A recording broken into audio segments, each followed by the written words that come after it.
Chapter 1 of an Anonymous Story by Anton Chekhov.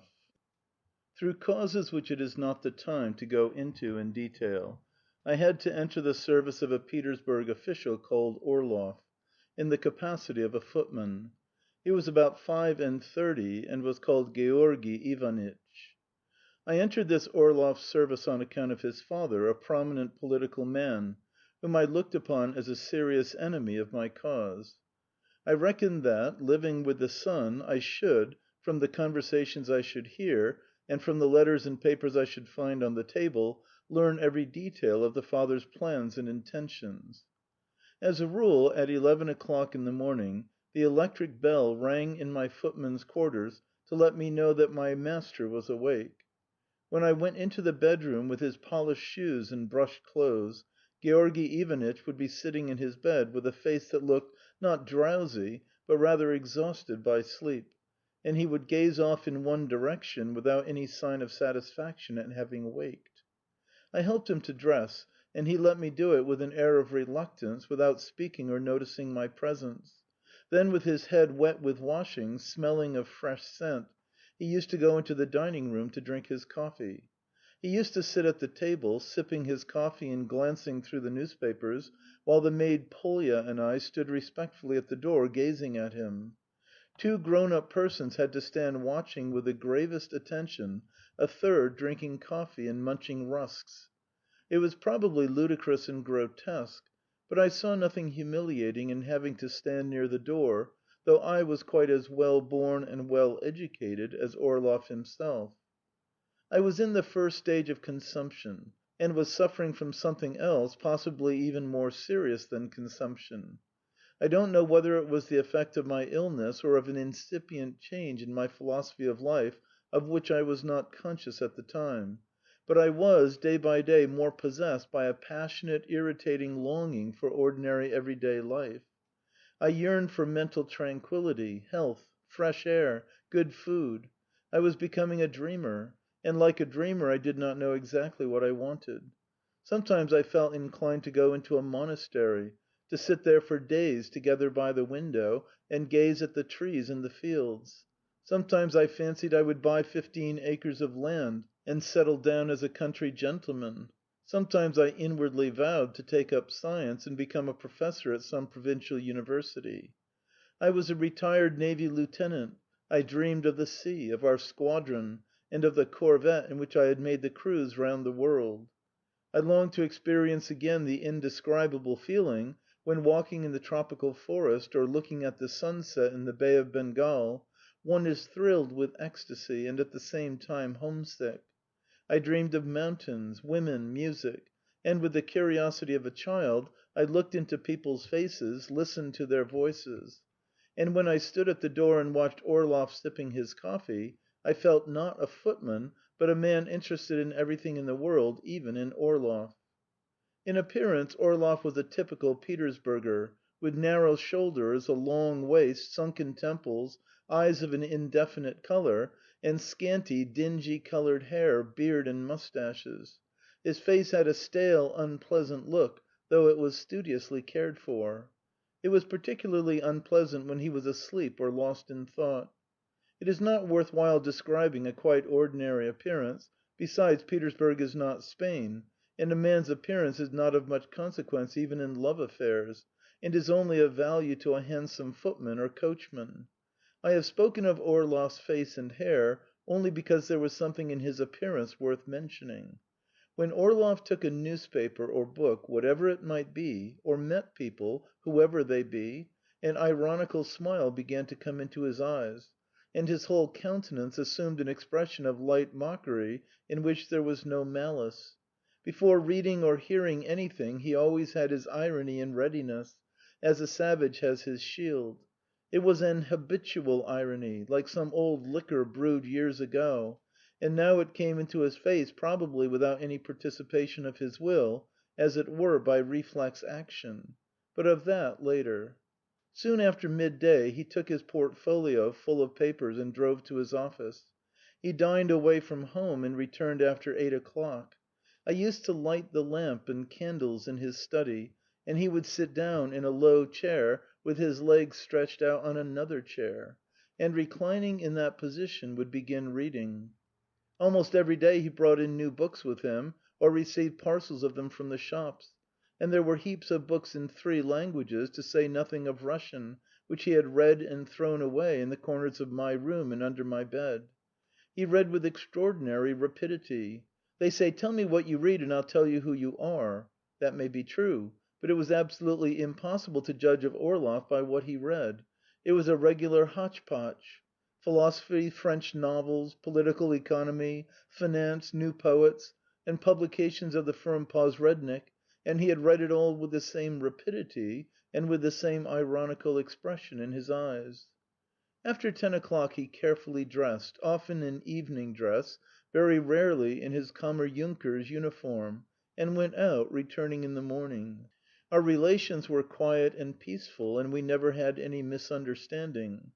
As a rule he did not notice my presence, and when he talked to me there was no expression of irony on his face; he evidently did not look upon me as a human being. I only once saw him angry. One day it was a week after I had entered his service he came back from some dinner at 9 o'clock. His face looked ill-humoured and exhausted. When I followed him into his study to light the candles, he said to me, "There's a nasty smell in the flat." "No, the air is fresh," I answered. "I tell you, there's a bad smell," he answered irritably. "I open the movable panes every day." "Don't argue, blockhead!" he shouted. I was offended, and was on the point of answering, and goodness knows how it would have ended if Polya, who knew her master better than I did, had not intervened. "There really is a disagreeable smell," she said, raising her eyebrows. "What can it be from? Stepan, open the pane in the drawing-room and light the fire."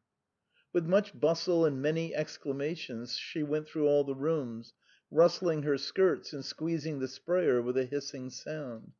And Orlov was still out of humour. He was obviously restraining himself not to vent his ill temper out loud. He was sitting at the table and rapidly writing a letter. After writing a few lines, he snorted angrily and tore it up, then he began writing again. "Damn them all!" he muttered. "They expect me to have an abnormal memory." At last the letter was written. He got up from the table and said, turning to me, "Go to Znamensky Street and deliver this letter to Zinaida Fyodorovna Krasnovsky in person. But first ask the porter whether her husband, that is, Mr. Krasnovsky, has returned yet. If he has returned, don't deliver the letter, but come back. Wait a minute. If she asks whether I have anyone here, tell her that there have been 2 gentlemen here since 8 o'clock, writing something." I drove to Znamensky Street. The porter told me that Mr. Krasnovsky had not yet come in, and I made my way up to the 3rd storey. The door was opened by a tall, stout, drab-coloured flunky with black whiskers, who, in a sleepy, churlish, and apathetic voice, such as only flunkies use in addressing other flunkies, asked me what I wanted. Before I had time to answer, a lady dressed in black came hurriedly into the hall. She screwed up her eyes and looked at me. "Is Zinaida Fyodorovna at home?" I asked. "That is me," said the lady. "A letter from Georgy Ivanitch." She tore the letter open impatiently, and holding it in both hands so that I saw her sparkling diamond rings, she began reading. I made out a pale face with soft lines, a prominent chin, and long dark lashes. From her appearance I should not have judged the lady to be more than 25. "Give him my thanks and my greetings," she said when she had finished the letter. "Is there any one with Georgy Ivanitch?" she asked softly, joyfully, and as though ashamed of her mistrust. "2 gentlemen," I answered. "They're writing something." "Give him my greetings and thanks," she repeated, bending her head sideways, and, reading the letter as she walked, she went noiselessly out. I saw few women at that time, and this lady of whom I had a passing glimpse made an impression on me.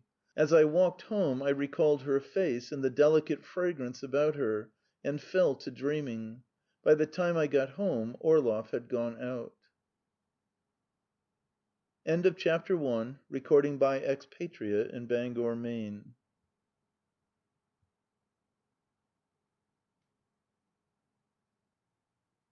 Chapter 2. And so my relations with my employer were quiet and peaceful. but still the unclean and degrading element which I so dreaded on becoming a footman was conspicuous and made itself felt every day. I did not get on with Polya. She was a well-fed and pampered hussy, who adored Orlov because he was a gentleman, and despised me because I was a footman. Probably, from the point of view of a real flunky or cook, she was fascinating, with her red cheeks, her turned-up nose, her coquettish glances, and the plumpness, one might almost say fatness, of her person. She powdered her face, coloured her lips and eyebrows, laced herself in, and wore a bustle and a bangle made of coins. She walked with little ripping steps; as she walked she swayed, or, as they say, wriggled her shoulders and back. The rustle of her skirts, the creaking of her stays, the jingle her bangle, and the vulgar smell of lip salve, toilet vinegar, and scent stolen from her master, aroused me, whilst I was doing the rooms with her in the morning, a sensation as though I were taking part with her in some abomination.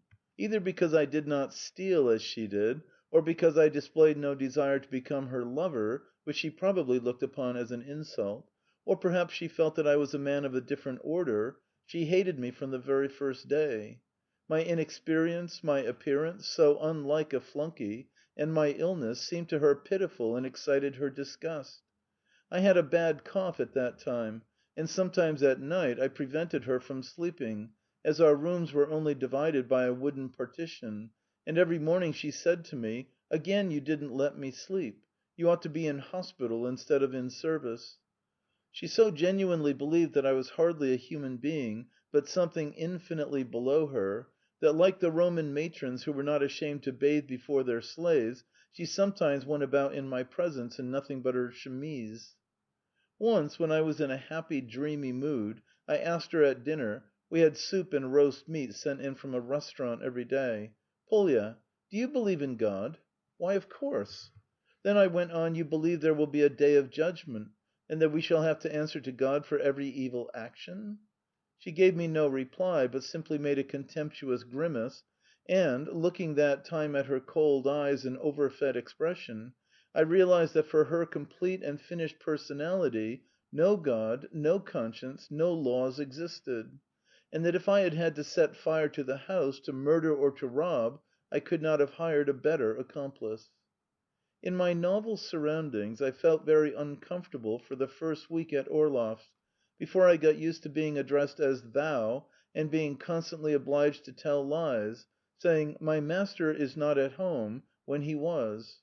In my flunkey's swallow tail I felt as though I were in armour, but I grew accustomed to it in time. Like a genuine footman I waited at table, tidied the rooms, ran and drove about on errands of all sorts. When Orlov did not want to keep an appointment with Zinaida Fyodorovna, or when he forgot that he had promised to go and see her, I drove to Znamensky Street, put a letter into her hands, and told a lie. And the result of it all was quite different from what I had expected when I became a footman. Every day of this new life of mine was wasted for me and my cause, as Orlov never spoke of his father, nor did his visitors, and all I could learn of the statesman's doings was, as before, what I could glean from the newspapers or from correspondence with my comrades. The hundreds of notes and papers I used to find in the study and read had not the remotest connection with what I was looking for. Orlov was absolutely uninterested in his father's political work, and looked as though he had never heard of it, or as though his father had long been dead. End of chapter 2. Recording by Expatriate in Bangor, Maine.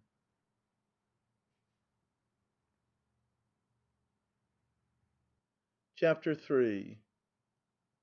Every Thursday we had visitors.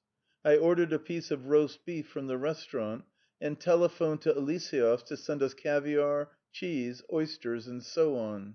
I bought playing cards. Polya was busy all day getting ready the tea things and the dinner service. To tell the truth, this spurt of activity came as a pleasant change in our idle life, and Thursdays were for us the most interesting days. Only 3 visitors used to come. The most important, and perhaps the most interesting, was the one called Pekarsky, a tall, lean man of 45, with a long hooked nose, with a big black beard, and a bald patch on his head. His eyes were large and prominent, and his expression was grave and thoughtful, like that of a Greek philosopher. He was on the board of management of some railway, and also had some post in a bank. He was a consulting lawyer in some important government institution, and had business relations with a large number of private persons, as a trustee, chairman of committees, and so on. He was of quite a low grade in the service, and modestly spoke of himself as a lawyer, but he had a vast influence. A note or card from him was enough to make a celebrated doctor, a director of a railway, or a great dignitary see anyone without waiting. And it was said that through his protection one might obtain even a post of the fourth class, and get any sort of unpleasant business hushed up. He was looked upon as a very intelligent man, but his was a strange, peculiar intelligence. He was able to multiply 213 by 373 in his head instantaneously, or turn English pounds into German marks without help of pencil or paper. He understood finance and railway business thoroughly, and the machinery of Russian administration had no secrets for him. He was a most skilful pleader in civil suits, and it was not easy to get the better of him at law. But that exceptional intelligence could not grasp many things which are understood even by some stupid people. For instance, he was absolutely unable to understand why people are depressed, why they weep, shoot themselves, and even kill others, why they fret about things that do not affect them personally, and why they laugh when they read Gogol or Shchedrin. Everything abstract, everything belonging to the domain of thought and feeling, was to him boring and incomprehensible, like music to one who has no ear. He looked at people simply from the business point of view, and divided them into competent and incompetent. No other classification existed for him. Honesty and rectitude were only signs of competence. Drinking, gambling, and debauchery were permissible, but must not be allowed to interfere with business. Believing in God was rather stupid, but religion ought to be safeguarded, as the common people must have some principle to restrain them, otherwise they would not work. Punishment is only necessary as deterrent. There was no need to go away for holidays, as it was just as nice in town, and so on. He was a widower and had no children, but lived on a large scale, as though he had a family, and paid 1,000 roubles a year for his flat. The second visitor, Kukushkin, an actual civil councillor though a young man, was short, and was conspicuous for his extremely unpleasant appearance, which was due to the disproportion between his fat, puffy body and his lean little face. His lips were puckered up suavely, and his little trimmed moustaches looked as though they had been fixed on with glue. He was a man with the manners of a lizard. He did not walk, but as it were crept along with tiny steps, squirming and sniggering, and when he laughed he showed his teeth. He was a clerk on special commissions and did nothing, though he received a good salary, especially in the summer, when special and lucrative jobs were found for him. He was a man of personal ambition, not only to the marrow of his bones, but more fundamentally, to the last drop of his blood. But even in his ambitions he was petty, and did not rely on himself, but was building his career on the chance favour flung him by his superiors. For the sake of obtaining some foreign decoration, or for the sake of having his name mentioned in the newspapers as having been present at some special service in the company of other great personages, he was ready to submit to any kind of humiliation, to beg, to flatter, to promise. He flattered Orlov and Pekarsky from cowardice, because he thought they were powerful. He flattered Polya and me because we were in the service of a powerful man. Whenever I took off his fur coat, he tittered and asked me, "Stepan, are you married?" And then unseemly vulgarities followed, by way of showing me special attention. Kukushkin flattered Orlov's weaknesses, humoured his corrupted and blasé ways. To please him he affected malicious raillery and atheism, in his company criticized persons before whom in other places he would slavishly grovel. When at supper they talked of love and women, he pretended to be a subtle and perverse voluptuary. As a rule, one may say, Petersburg rakes are fond of talking of their abnormal tastes. Some young actual civil councillor is perfectly satisfied with the embraces of his cook or of some unhappy street walker on the Nevsky Prospect. But to listen to him, you would think he was contaminated by all the vices of East and West combined, that he was an honorary member of a dozen iniquitous secret societies, and was already marked by the police. Kukushkin lied about himself in an unconscionable way, and they did not exactly disbelieve him, but paid little heed to his incredible stories. The third guest was Gruzin, the son of a worthy and learned general, a man of Orlov's age, with long hair, short-sighted eyes, and gold spectacles. I remember his long white fingers that looked like a pianist's, and indeed there was something of a musician, of a virtuoso about his whole figure. The first violins in orchestras looked just like that. He used to cough, suffered from migraine, and seemed invalidish and delicate. Probably at home he was dressed and undressed like a baby. He had finished at the College of Jurisprudence, and had at first served in the Department of Justice. Then he was transferred to the Senate. He left that, and through patronage had received a post in the Department of Crown Estates, and had soon afterwards given that up. In my time he was serving in Orlov's department. He was his head clerk, but he said that he should soon exchange into the Department of Justice again. He took his duties and his shifting about from one post to another with exceptional levity. And when people talked before him seriously of grades in the service, decorations, salaries, he smiled good-naturedly and repeated Prudkoff's aphorism: "It's only in the government service you learn the truth." He had a little wife with a wrinkled face, who was very jealous of him, and 5 weedy-looking children. He was unfaithful to his wife, he was only fond of his children when he saw them, and on the whole was rather indifferent to his family and made fun of them. He and his family existed on credit, borrowing wherever they could at every opportunity, even from his superiors in the office and porters in people's houses. His was a flabby nature. He was so lazy that he did not care what became of himself, and drifted along heedless where or why he was going. He went where he was taken. If he was taken to some low haunt, he went. If wine was set before him, he drank. If it were not put before him, he abstained. If wives were abused in his presence, he abused his wife, declaring she had ruined his life. When wives were praised, he praised his, and said quite sincerely, "I am very fond of her, poor thing." He had no fur coat, and always wore a rug which smelt of the nursery. When at supper he rolled balls of bread and drank a great deal of red wine, absorbed in thought, strange to say, I used to feel almost certain that there was something in him of which perhaps he had a vague sense, though in the bustle and vulgarity of his daily life he had not time to understand and appreciate it.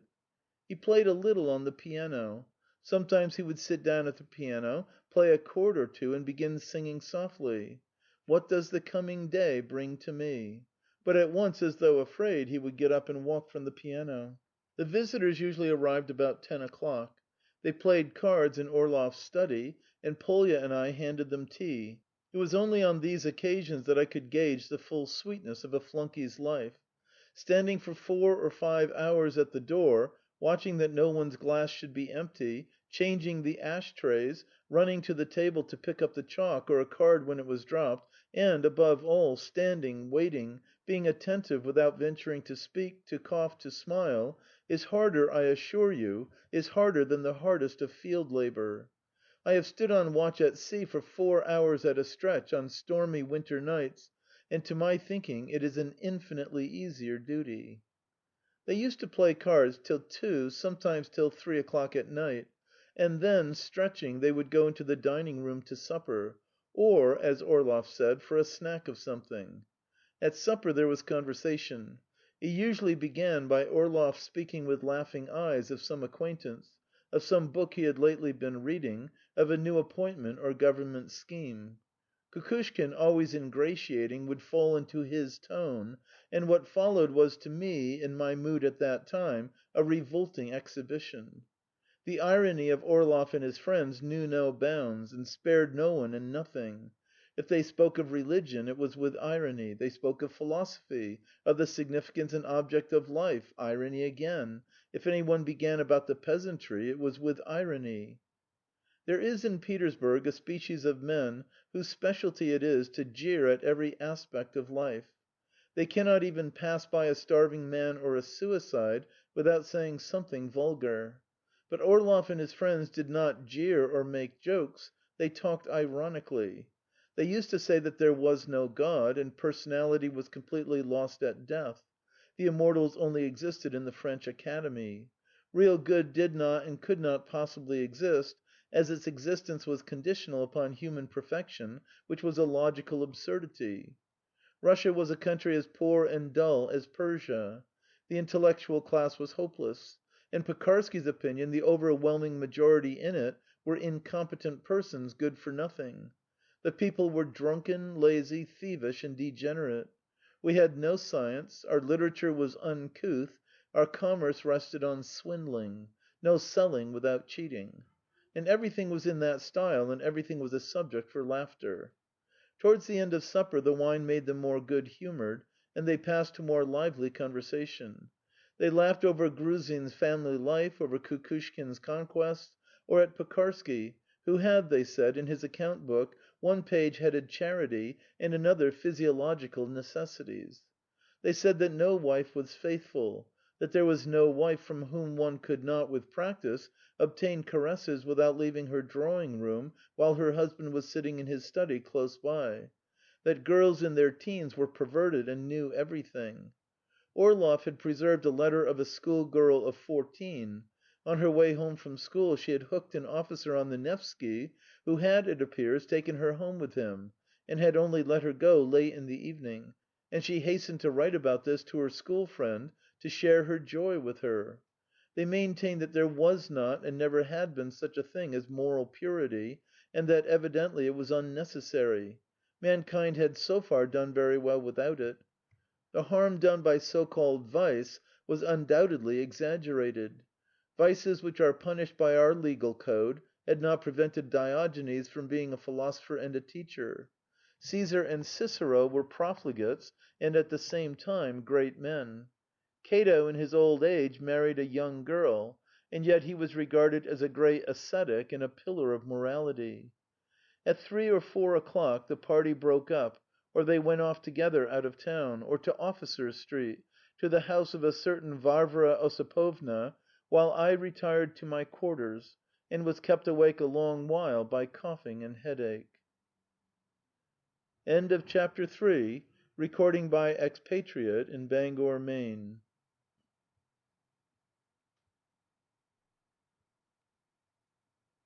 Chapter 4. 3 weeks after I entered Orlov's service, it was Sunday morning, I remember, somebody rang the bell. It was not yet 11, and Orlov was still asleep. I went to open the door.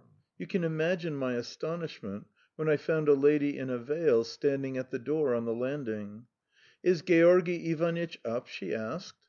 From her voice I recognized Zinaida Fyodorovna, to whom I had taken letters in Znamensky Street. I don't remember whether I had time or self-possession to answer her.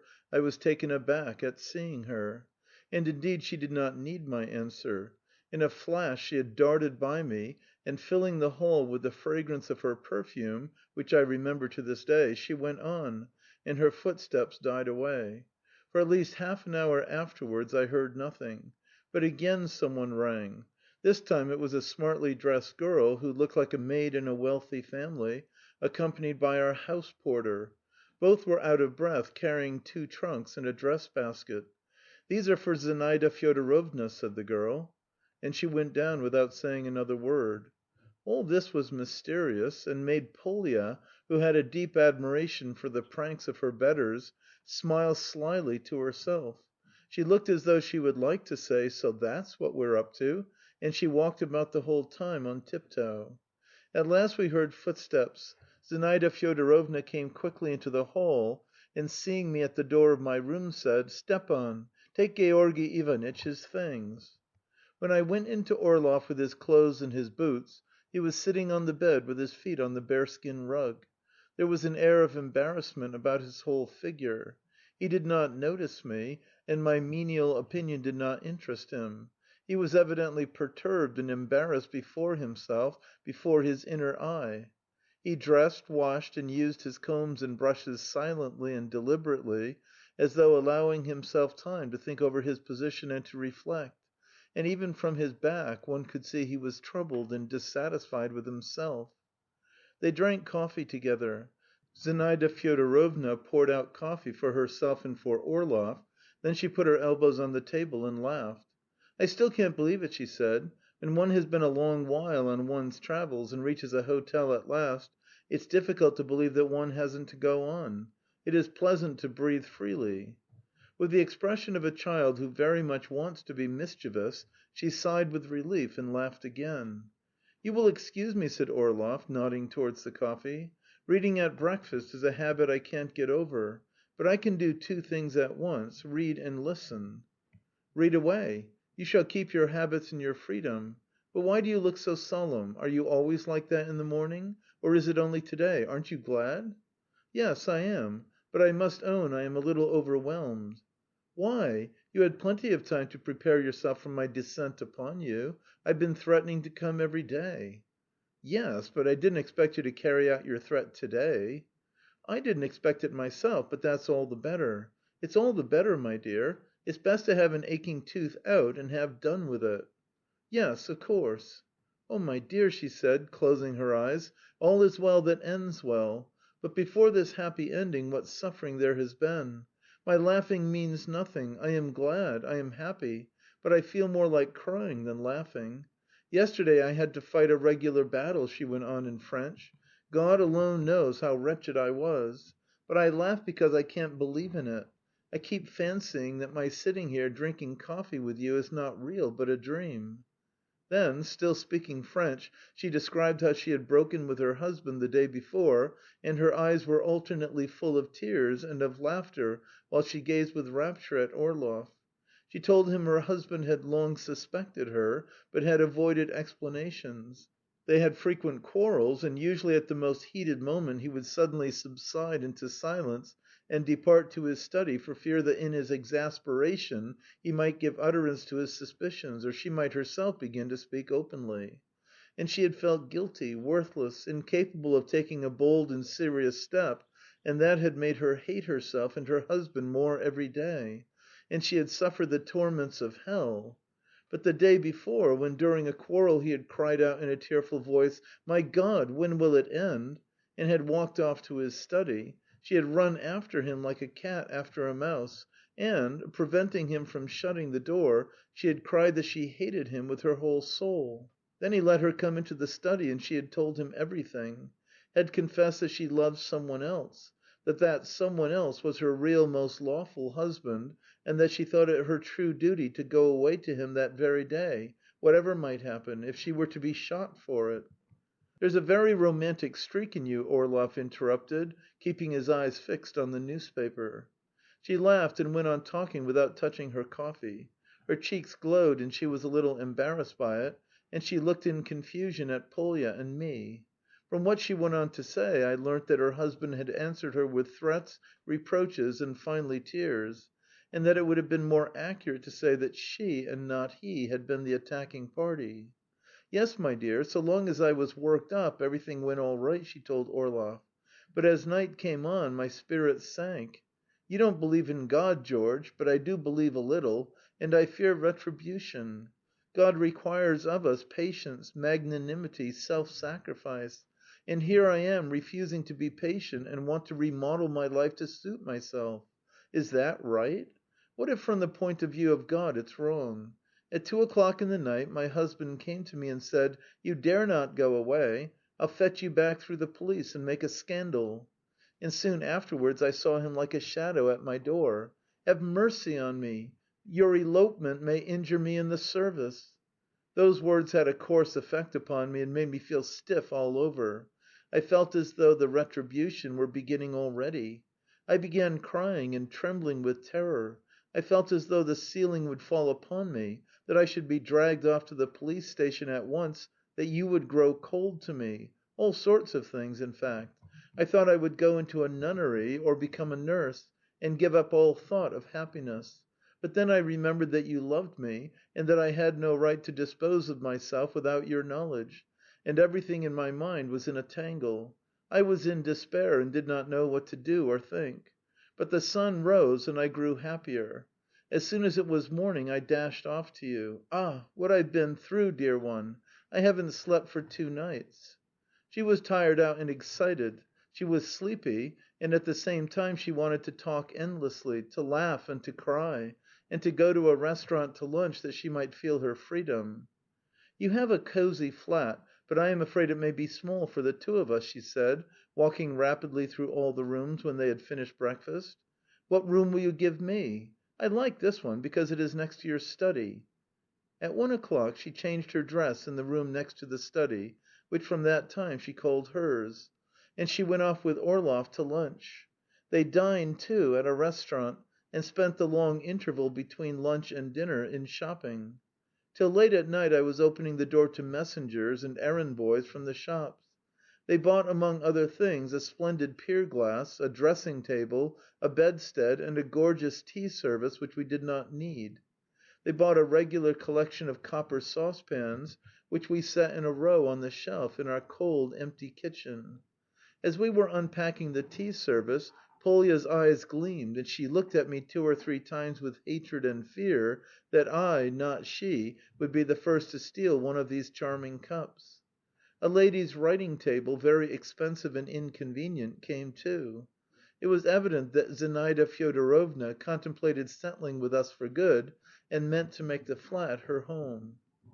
She came back with Orlov between 9 and 10, full of proud consciousness that she had done something bold and out of the common, passionately in love, and, as she imagined, passionately loved, exhausted, looking forward to a sweet, sound sleep. Zinaida Fyodorovna was revelling in her new life. She squeezed her hands together in the excess of her joy, declared that everything was delightful, and swore that she would love Orlov for ever. And these vows, and the naive, almost childish confidence that she too was deeply loved and would be loved for ever, made her at least 5 years younger. She talked charming nonsense and laughed at herself. "There's no other blessing greater than freedom," she said, forcing herself to say something serious and edifying. "How absurd it is when you think of it! We attach no value to our own opinion even when it is wise, but tremble before the opinion of all sorts of stupid people. Up to the last minute I was afraid of what other people would say, but as soon as I followed my own instinct and made up my mind to go my own way, my eyes were opened, I overcame my silly fears, and now I am happy and wish every one could be as happy." But her thoughts immediately took another turn, and she began talking of another flat, of wallpapers, horses, a trip to Switzerland and Italy. Orlov was tired by the restaurants and the shops, and was still suffering from the same uneasiness that I had noticed in the morning. He smiled, but more from politeness than pleasure, and when she spoke of anything seriously he agreed ironically, "Oh, yes." "Stepan, make haste and find us a good cook," she said to me. "There's no need to be in a hurry over the kitchen arrangements," said Orlov, looking at me coldly. "We must first move into another flat." We had never had cooking done at home, nor kept horses, because, as he said, he did not like disorder about him, and only put up with having Polya and me in his flat from necessity. The so-called domestic hearth, with its everyday joys and its petty cares, offended his taste as vulgarity. To be with child, or to have children and talk about them, was bad form, like a petty bourgeois.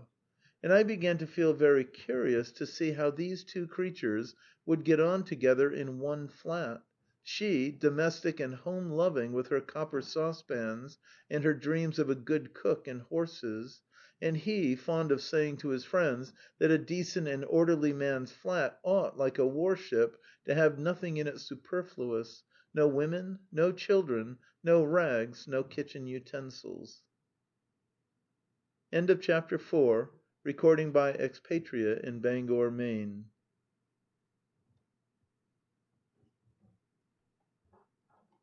Chapter 5. Then I will tell you what happened the following Thursday. That day Zinaida Fyodorovna dined at Contents or Donon's. Orlov returned home alone, and Zinaida Fyodorovna, as I learnt afterwards, went to the Petersburg side to spend with her old governess the time visitors were with us. Orlov did not care to show her to his friends. I realised that at breakfast, when he began assuring her that for the sake of her peace of mind it was essential to give up his Thursday evenings. As usual, the visitors arrived at almost the same time. "Is your mistress at home too?" Kukushkin asked me in a whisper. "No, sir," I answered. He went in with a sly, oily look in his eyes, smiling mysteriously, rubbing his hands, which were cold from the frost. "I have the honour to congratulate you," he said to Orlov, shaking all over with ingratiating, obsequious laughter. "May you increase and multiply like the cedars of Lebanon." The visitors went into the bedroom and were extremely jocose on the subject of a pair of feminine slippers, the rug that had been put down between the two beds, and a grey dressing jacket that hung at the foot of the bedstead. They were amused that the obstinate man who despised all the commonplace details of love had been caught in feminine snares in such a simple and ordinary way. "He who pointed the finger of scorn is bowing the knee in homage," Kukushkin repeated several times. He had, I may say in parenthesis, an unpleasant habit of adorning his conversation with texts in Church Slavonic. "Sh!" he said, as they went from the bedroom into the room next to the study. "Sh! Here Gretchen is dreaming of her Faust." He went off into a peal of laughter as though he had said something very amusing. I watched Gruzin, expecting that his musical soul would not endure this laughter, but I was mistaken. His thin, good-natured face beamed with pleasure. When they sat down to play cards, he, lisping and choking with laughter, said that all that dear George wanted to complete his domestic felicity was a cherry-wood pipe and a guitar. Pekarsky laughed sedately, but from his serious expression one could see that Orlov's new love affair was distasteful to him. He did not understand what had happened exactly. "But how about the husband?" he asked in perplexity, after they had played three rubbers. "I don't know," answered Orlov. Pekarsky combed his big beard with his fingers and sank into thought, and he did not speak again till supper time.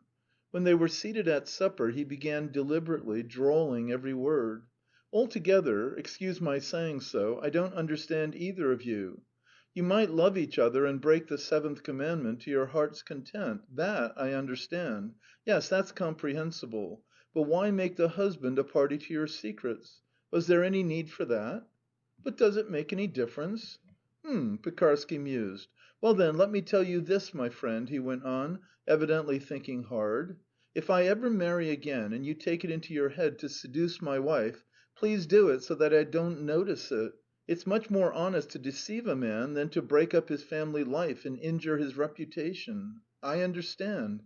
You both imagine that in living together openly you are doing something exceptionally honourable and advanced, but I can't agree with that. What shall I call it? A romantic attitude."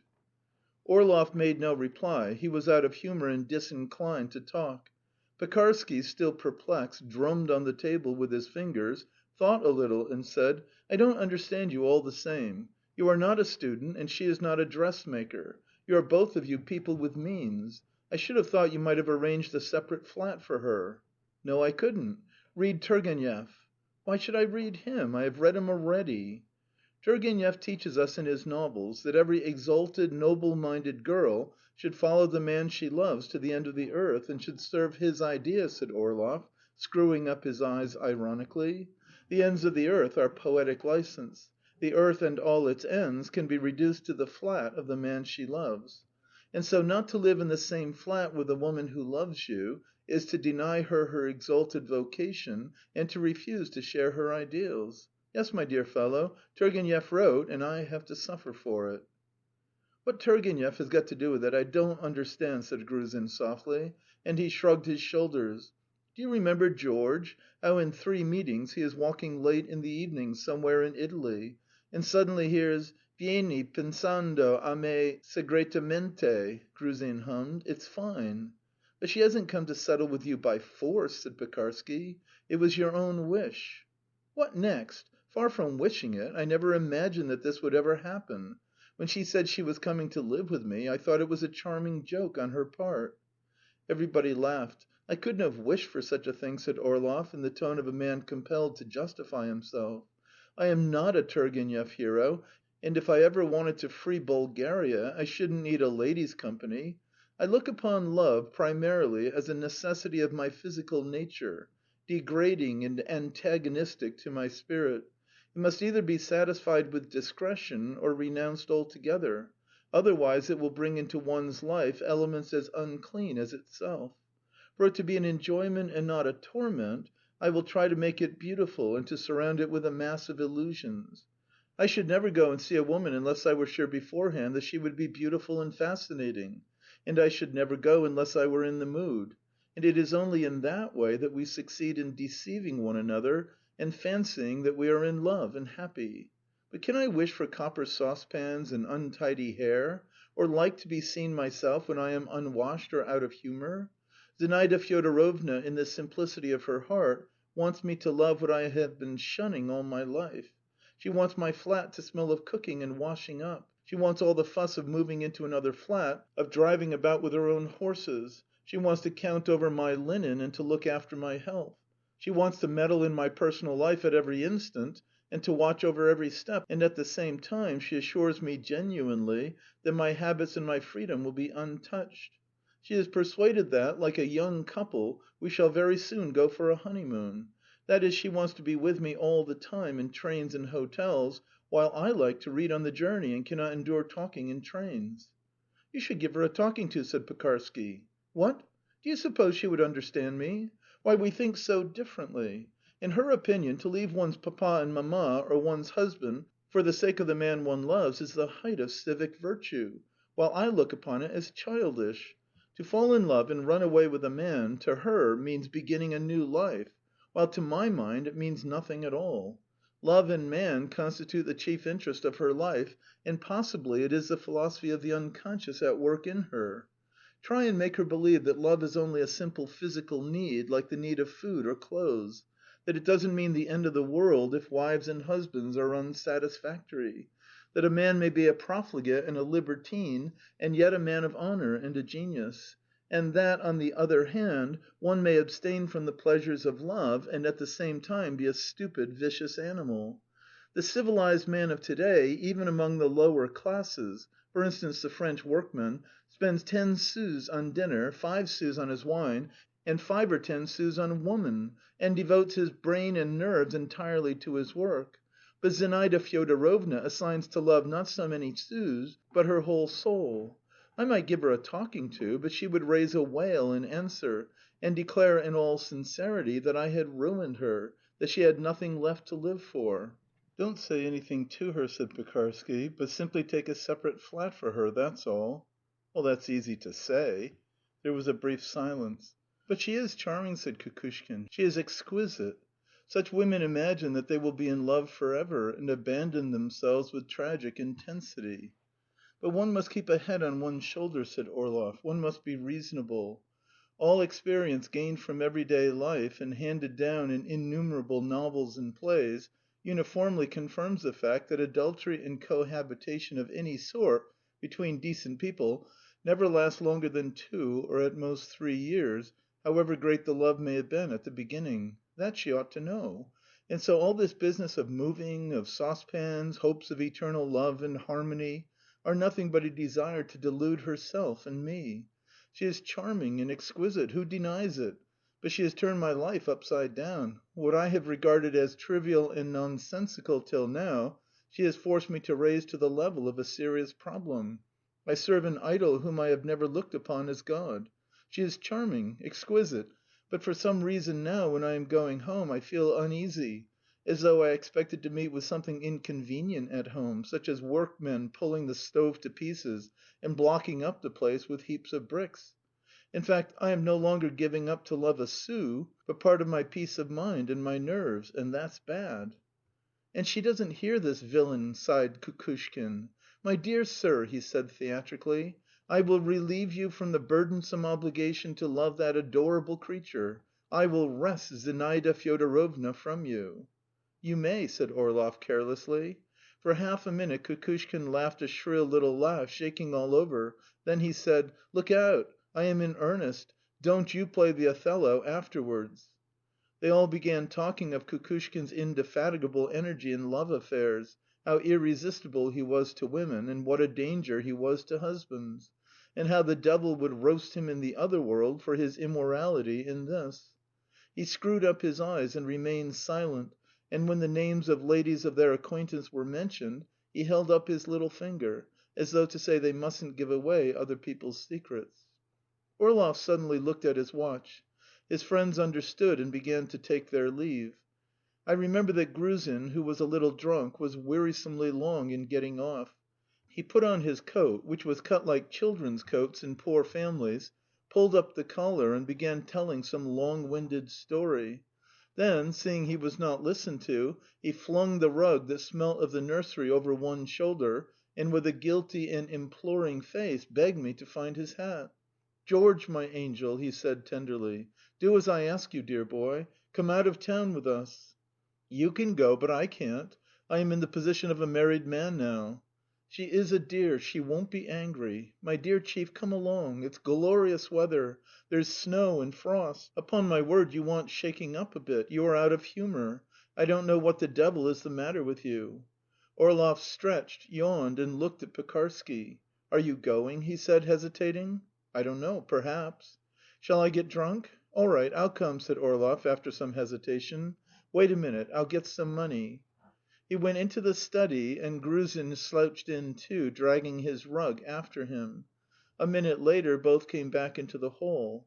Gruzin, a little drunk and very pleased, was crumpling a 10-rouble note in his hands. "We'll settle up to morrow," he said. "And she is kind, she won't be cross. She is my Lisotchka's godmother. I am fond of her, poor thing. Ah, my dear fellow," he laughed joyfully, and pressing his forehead on Pekarsky's back. "Ah, Pekarsky, my dear soul, advocatissimus, as dry as a biscuit, but you bet he is fond of women." "Fat ones," said Orlov, putting on his fur coat. "But let us get off, or we shall be meeting her on the doorstep." "Vieni pensando a me segretamente," hummed Gruzin. At last they drove off. Orlov did not sleep at home, and returned next day at dinner time. End of chapter 5. Recording by Expatriate in Bangor, Maine.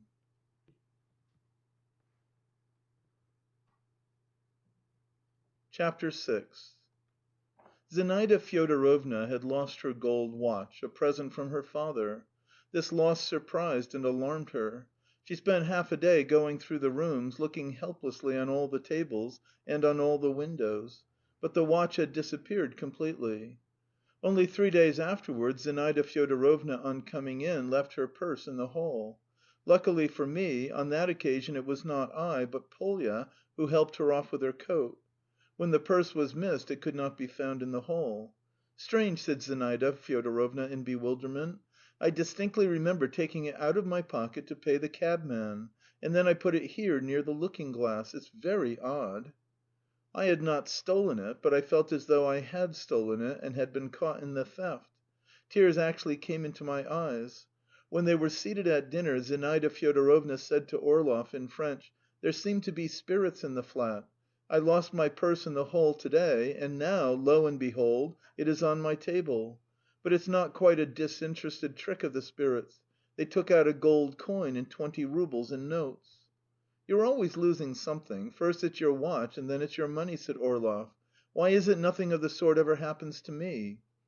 A minute later Zinaida Fyodorovna had forgotten the trick played by the spirits, and was telling with a laugh how the week before she had ordered some note paper and had forgotten to give her new address, and the shop had sent the paper to her old home at her husband's, who had to pay 12 roubles for it. And suddenly she turned her eyes on Polya and looked at her intently. She blushed as she did so, and was so confused that she began talking of something else. When I took in the coffee to the study, Orlov was standing with his back to the fire, and she was sitting in an armchair facing him. "I am not in a bad temper at all," she was saying in French, "but I have been putting things together, and now I see it clearly. I can give you the day and the hour when she stole my watch. And the purse? There can be no doubt about it. Oh," she laughed as she took the coffee from me, "now I understand why I am always losing my handkerchiefs and gloves. Whatever you say, I shall dismiss the magpie to morrow and send Stepan for my Sofya. She is not a thief and has not got such a repulsive appearance." "You are out of humour. To morrow you will feel differently and will realize that you can't discharge people simply because you suspect them." "It's not suspicion, it's certainty," said Zinaida Fyodorovna. "So long as I suspected that unhappy-faced, poor-looking valet of yours, I said nothing. It's too bad of you not to believe me, George." "If we think differently about anything, it doesn't follow that I don't believe you. You may be right," said Orlov, turning round and flinging his cigarette end into the fire. "But there is no need to be excited about it, anyway. In fact, I must say, I never expected my humble establishment would cause you so much serious worry and agitation. You've lost a gold coin. Never mind, you may have 100 of mine. But to change my habits, to pick up a new housemaid, to wait till she is used to the place, all that's a tedious, tiring business, and does not suit me. Our present maid certainly is fat, and has perhaps a weakness for gloves and handkerchiefs, but she is perfectly well behaved, well trained, and does not shriek when Kukushkin pinches her." "You mean that you can't part with her? Why don't you say so?" "Are you jealous?" "Yes, I am," said Zinaida Fyodorovna decidedly. "Thank you." "Yes, I am jealous," she repeated, and tears glistened in her eyes. "No, it's something worse, which I find it difficult to find a name for." She pressed her hands on her temples and went on impulsively. "You men are so disgusting. It's horrible." "I see nothing horrible about it." "I've not seen it, I don't know, but they say that you men begin with housemaids as boys and get so used to it that you feel no repugnance. I don't know, but I have actually read. George, of course you are right," she said, going up to Orlov and changing to a caressing and imploring tone. "I really am out of humour to day. But you must understand, I can't help it. She disgusts me, and I am afraid of her. It makes me miserable to see her." "Surely you can rise above such paltriness," said Orlov, shrugging his shoulders in perplexity and walking away from the fire. "Nothing could be simpler. Take no notice of her, and then she won't disgust you, and you won't need to make a regular tragedy out of a trifle." I went out of the study, and I don't know what answer Orlov received. Whatever it was, Polya remained. After that Zinaida Fyodorovna never applied to her for anything, and evidently tried to dispense with her services. When Polya handed her anything or even passed by her, jingling her bangle and rustling her skirts, she shuddered. I believe that if Gruzin or Pekarsky had asked Orlov to dismiss Polya, he would have done so without the slightest hesitation, without troubling about any explanations. He was easily persuaded, like all indifferent people. But in his relations with Zinaida Fyodorovna he displayed for some reason, even in trifles, an obstinacy which sometimes was almost irrational. I knew beforehand that if Zinaida Fyodorovna liked anything, it would be certain not to please Orlov. When on coming in from shopping she made haste to show him with pride some new purchase, he would glance at it and say coldly that the more unnecessary objects they had in the flat, the less airy it would be. It sometimes happened that after putting on his dress clothes to go out somewhere, and after saying good-bye to Zinaida Fyodorovna, he would suddenly change his mind and remain at home from sheer perversity. I used to think that he remained at home then simply in order to feel injured. "Why are you staying?" said Zinaida Fyodorovna with a show of vexation, though at the same time she was radiant with delight. "Why do you? You are not accustomed to spending your evenings at home, and I don't want you to alter your habits on my account.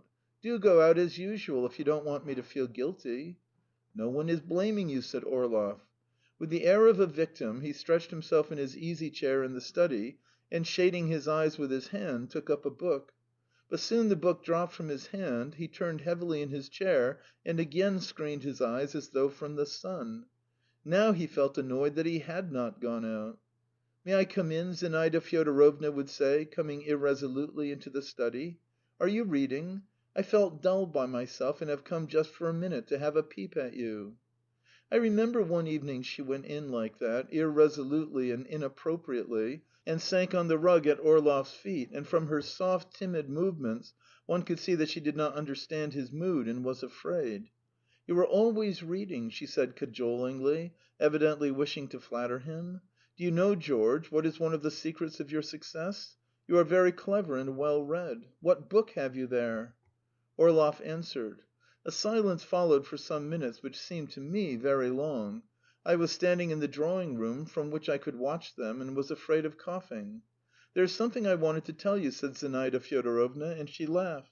"Shall I? Very likely you'll laugh and say that I flatter myself. You know I want horribly to believe that you are staying at home to night for my sake, that we might spend the evening together. Yes? May I think so?" "Do," he said, screening his eyes. "The really happy man is he who thinks not only of what is, but of what is not." That was a long sentence which I did not quite understand. "You mean happy people live in their imagination?" "Yes, that's true. I love to sit in your study in the evening and let my thoughts carry me far, far away. It's pleasant sometimes to dream. Let us dream aloud, George." "I've never been at a girls' boarding school. I never learnt the art." "You are out of humour," said Zinaida Fyodorovna, taking Orlov's hand. "Tell me why. When you are like that, I'm afraid. I don't know whether your head aches or whether you are angry with me." Again there was a silence lasting several long minutes. "Why have you changed?" she said softly. "Why are you never so tender or so gay as you used to be at Znamensky Street? I've been with you almost a month, but it seems to me as though we had not yet begun to live, and have not yet talked of anything as we ought to. You always answer me with jokes, or else with a long cold lecture like a teacher. And there is something cold in your jokes. Why have you given up talking to me seriously?" "I always talk seriously." "Well, then, let's talk. For God's sake, George, shall we?" "Certainly, but about what?" "Let us talk of our life, of our future," said Zinaida Fyodorovna dreamily. "I keep making plans for our life, plans and plans, and I enjoy doing it so. George, I'll begin with the question: when are you going to give up your post?" "What for?" asked Orlov, taking his hand from his forehead. "With your views you cannot remain in the service. You are out of place there." "My views?" Orlov repeated. "My views? In conviction and temperament I am an ordinary official, one of Shtchedrin's heroes. You take me for something different, I venture to assure you." "Joking again, George." "Not in the least. The service does not satisfy me, perhaps, but anyway it is better for me than anything else. I am used to it, and in it I meet men of my own sort. I am in my place there and find it tolerable." "You hate the service, and it revolts you." "Indeed! If I resign my post, take to dreaming aloud, and letting myself be carried away into another world, do you suppose that that world would be less hateful to me than the service?" "You are ready to libel yourself in order to contradict me." Zinaida Fyodorovna was offended and got up. "I am sorry I began this talk." "Why are you angry? I am not angry with you for not being an official. Every one lives as he likes best." "Why, do you live as you like best? Are you free? To spend your life writing documents that are opposed to your own ideas?" Zinaida Fyodorovna went on, clasping her hands in despair. "To submit to authority, congratulate your superiors at the New Year, and then cards and nothing but cards. Worst of all, to be working for a system which must be distasteful to you. No, George, no. You should not make such horrid jokes, it's dreadful. You are a man of ideas, and you ought to be working for your ideas and nothing else." "You really take me for quite a different person from what I am," sighed Orlov. "Say simply that you don't want to talk to me. You dislike me, that's all," said Zinaida Fyodorovna through her tears. "Look here, my dear," said Orlov admonishingly, sitting up in his chair. "You were pleased to observe yourself that I am a clever, well-read man, and to teach one who knows does nothing but harm. I know very well all the ideas, great and small, which you mean when you call me a man of ideas. So if I prefer the service and cards to those ideas, you may be sure I have good grounds for it. That's one thing. Secondly, you have, so far as I know, never been in the service, and can only have drawn your ideas of government service from anecdotes and indifferent novels. So it would not be amiss for us to make a compact once for all not to talk of things we know already or of things about which we are not competent to speak." "Why do you speak to me like that?" said Zinaida Fyodorovna, stepping back as though in horror. "What for? George, for God's sake, think of what you are saying." Her voice quivered and broke. She was evidently trying to restrain her tears, but she suddenly broke into sobs. "George, my darling, I am perishing," she said in French, dropping down before Orlov and laying her head on his knees. "I am miserable, I am exhausted, I can't bear it, I can't bear it. In my childhood my hateful, depraved stepmother, then my husband, now you, you! You meet my mad love with coldness and irony. And that horrible, insolent servant," she went on, sobbing. "Yes, yes, I see. I am not your wife, nor your friend, but a woman you don't respect because she has become your mistress. I shall kill myself." I had not expected that her words and her tears would make such an impression on Orlov. He flushed, moved uneasily in his chair, and instead of irony his face wore a look of stupid, schoolboyish dismay. "My darling, you misunderstand me," he muttered helplessly, touching her hair and her shoulders. "Forgive me, I entreat you. I was unjust, and I hate myself." "I insult you with my whining and complaints. You are a true, generous, rare man, I am conscious of it every minute, but I've been horribly depressed for the last few days." Zinaida Fyodorovna impulsively embraced Orlov and kissed him on the cheek. "Only please don't cry," he said. "No, no, I've had my cry, and now I am better." "As for the servant, she shall be gone to morrow," he said, still moving uneasily in his chair. "No, she must stay, George. Do you hear? I am not afraid of her now. One must rise above trifles and not imagine silly things. You are right. You are a wonderful, rare person." She soon left off crying. With tears glistening on her eyelashes, sitting on Orlov's knee, she told him in a low voice something touching, something like a reminiscence of childhood and youth. She stroked his face, kissed him, and carefully examined his hands with the rings on them and the charms on his watch chain. She was carried away by what she was saying and by being near the man she loved, and probably because her tears had cleared and refreshed her soul, there was a note of wonderful candour and sincerity in her voice. And Orlov played with her chestnut hair and kissed her hands, noiselessly pressing them to his lips. Then they had tea in the study, and Zinaida Fyodorovna read aloud some letters. Soon after midnight they went to bed. I had a fearful pain in my side that night, and I could not get warm or go to sleep till morning. I could hear Orlov go from the bedroom into his study. After sitting there about an hour, he rang the bell. In my pain and exhaustion I forgot all the rules and conventions, and went to his study in my night attire, barefooted. Orlov, in his dressing gown and cap, was standing in the doorway waiting for me. "When you are sent for, you should come dressed," he said sternly. "Bring some fresh candles." I was about to apologise, but suddenly broke into a violent cough, and clutched at the side of the door to save myself from falling. "Are you ill?" said Orlov. I believe it was the first time of our acquaintance that he addressed me not in the singular, goodness knows why. Most likely, in my night clothes and with my face distorted by coughing, I played my part poorly, and was very little like a flunky. "If you are ill, why do you take a place?" he said. "That I may not die of starvation," I answered. "How disgusting it all is, really," he said softly, going up to his table. While hurriedly getting into my coat, I put up and lighted fresh candles. He was sitting at the table with feet stretched out on a low chair, cutting a book. I left him deeply engrossed, and the book did not drop out of his hands as it had done in the evening. End of chapter 6. Recording by Expatriate in Bangor, Maine.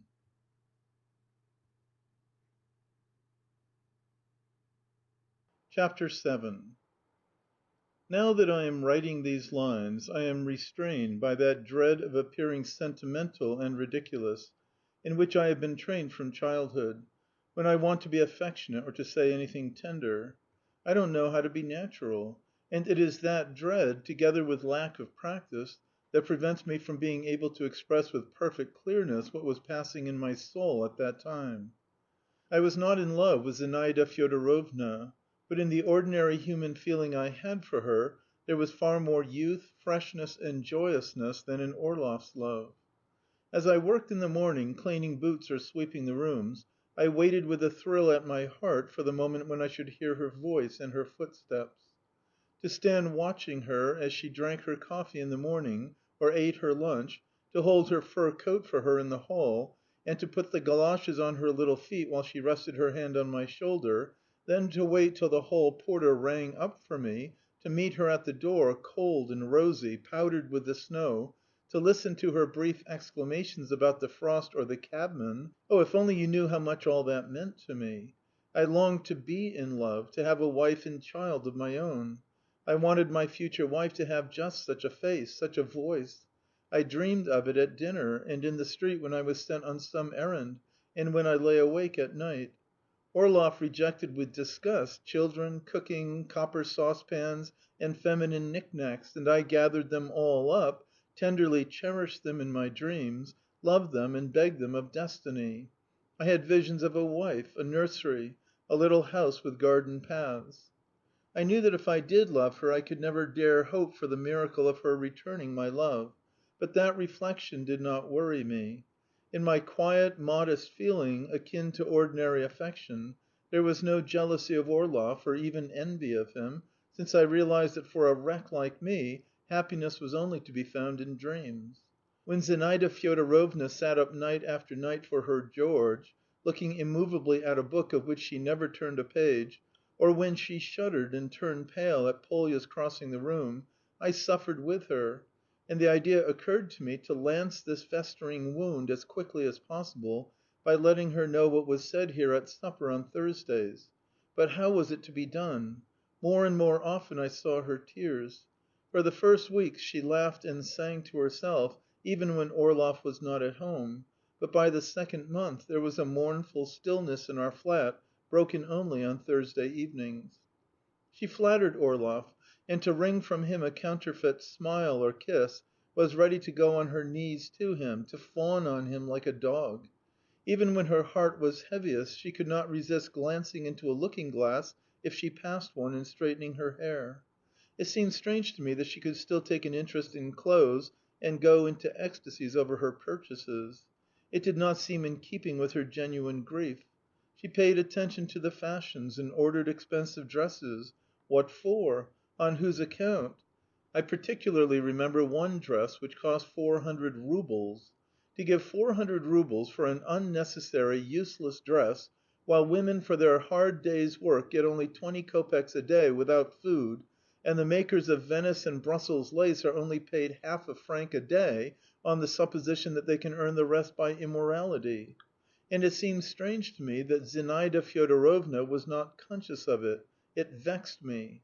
But she had only to go out of the house for me to find excuses and explanations for everything, and to be waiting eagerly for the hall porter to ring for me. She treated me as a flunky, a being of a lower order. One may pat a dog and yet not notice it. I was given orders and asked questions, but my presence was not observed. My master and mistress thought it unseemly to say more to me than is usually said to servants. If when waiting at dinner I had laughed or put in my word in the conversation, they would certainly have thought I was mad and have dismissed me. Zinaida Fyodorovna was favourably disposed to me all the same. When she was sending me on some errand, or explaining to me the working of a new lamp, or anything of that sort, her face was extraordinarily kind, frank, and cordial, and her eyes looked me straight in the face. At such moments I always fancied she remembered with gratitude how I used to bring her letters to Znamensky Street. When she rang the bell, Polya, who considered me her favourite and hated me for it, used to say with a jeering smile, "Go along, your mistress wants you." Zinaida Fyodorovna considered me as a being of a lower order, and did not suspect that if any one in the house were in a humiliating position it was she. She did not know that I, a footman, was unhappy on her account, and used to ask myself 20 times a day what was in store for her and how it would all end. Things were growing visibly worse day by day. After the evening on which they had talked of his official work, Orlov, who could not endure tears, unmistakably began to avoid conversation with her whenever Zinaida Fyodorovna began to argue, or to beseech him, or seemed on the point of crying. He seized some plausible excuse for retreating to his study or going out. He more and more rarely slept at home, and still more rarely dined there. On Thursdays he was the one to suggest some expedition to his friends. Zinaida Fyodorovna was still dreaming of having the cooking done at home, of moving to a new flat, of travelling abroad, but her dreams remained dreams. Dinner was sent in from the restaurant. Orlov asked her not to broach the question of moving until after they had come back from abroad, and apropos of their foreign tour, declared that they could not go till his hair had grown long, as one could not go trailing from hotel to hotel and serving the idea without long hair. To crown it all, in Orlov's absence, Kukushkin began calling at the flat in the evening. There was nothing exceptional in his behaviour, but I could never forget the conversation in which he had offered to cut Orlov out. He was regaled with tea and red wine, and he used to titter and, anxious to say something pleasant, would declare that a free union was superior in every respect to legal marriage, and that all decent people ought really to come to Zinaida Fyodorovna and fall at her feet. End of chapter 7. Recording by Expatriate in Bangor, Maine.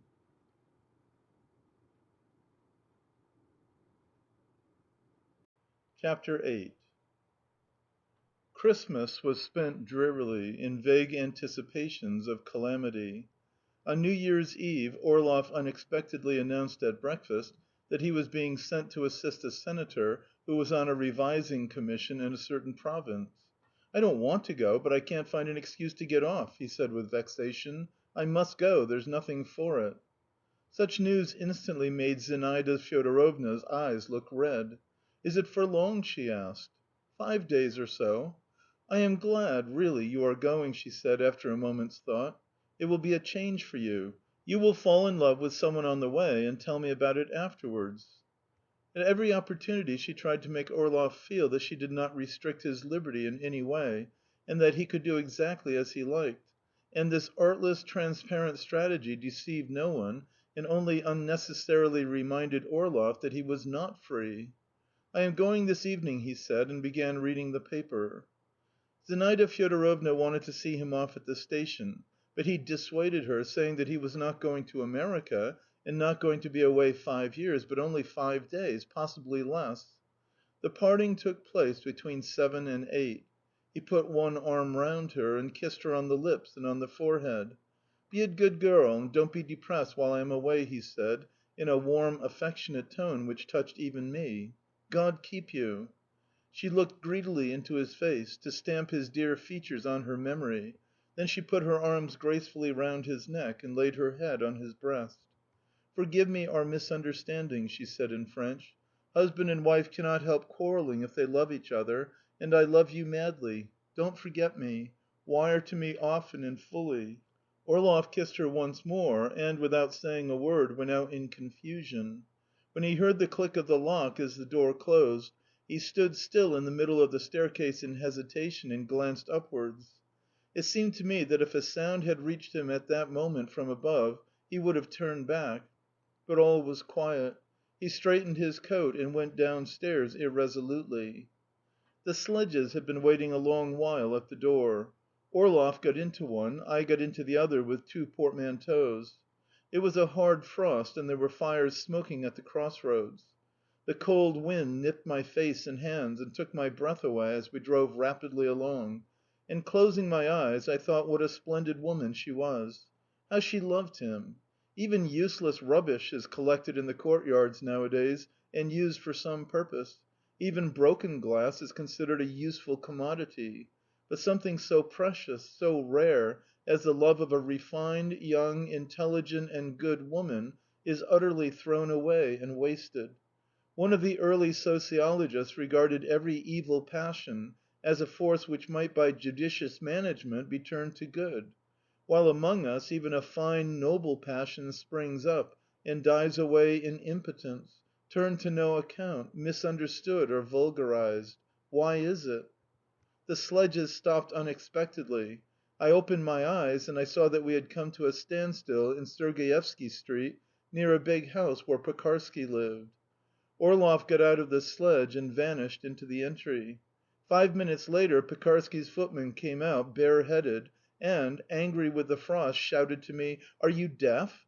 Pay the cabman and go upstairs. You are wanted." At a complete loss, I went to the first storey. I had been to Pekarsky's flat before, that is, I had stood in the hall and looked into the drawing room, and, after the damp, gloomy street, it always struck me by the brilliance of its picture frames, its bronzes and expensive furniture. To-day, in the midst of this splendour, I saw Gruzin, Kukushkin, and after a minute Orlov. "Look here, Stepan," he said, coming up to me. "I shall be staying here till Friday or Saturday. If any letters or telegrams come, you must bring them here every day. At home, of course you will say that I have gone and send my greetings. Now you can go." When I reached home, Zinaida Fyodorovna was lying on the sofa in the drawing room, eating a pear. There was only one candle burning in the candelabra. "Did you catch the train?" asked Zinaida Fyodorovna. "Yes, madam. His honour sends his greetings." I went into my room, and I, too, lay down. I had nothing to do, and I did not want to read. I was not surprised, and I was not indignant. I only racked my brains to think why this deception was necessary. It is only boys in their teens who deceive their mistresses like that. How was it that a man who had thought and read so much could not imagine anything more sensible? I must confess I had by no means a poor opinion of his intelligence. I believe if he had had to deceive his minister or any other influential person, he would have put a great deal of skill and energy into doing so. But to deceive a woman, the first idea that occurred to him was evidently good enough. If it succeeded, well and good. If it did not, there would be no harm done. He could tell some other lie just as quickly and simply, with no mental effort. At midnight, when the people on the floor overhead were moving their chairs and shouting hurrah to welcome the New Year, Zinaida Fyodorovna rang for me from the room next to the study. Languid from lying down so long, she was sitting at the table, writing something on a scrap of paper. "I must send a telegram," she said, with a smile. "Go to the station as quick as you can and ask them to send it after him." Going out into the street, I read on the scrap of paper: "May the New Year bring new happiness. Make haste and telegraph. I miss you dreadfully. It seems an eternity. I am only sorry I can't send 1,000 kisses and my very heart by telegraph. Enjoy yourself, my darling. Zina." I sent the telegram, and next morning I gave her the receipt. End of chapter 8. Recording by Expatriate in Bangor, Maine.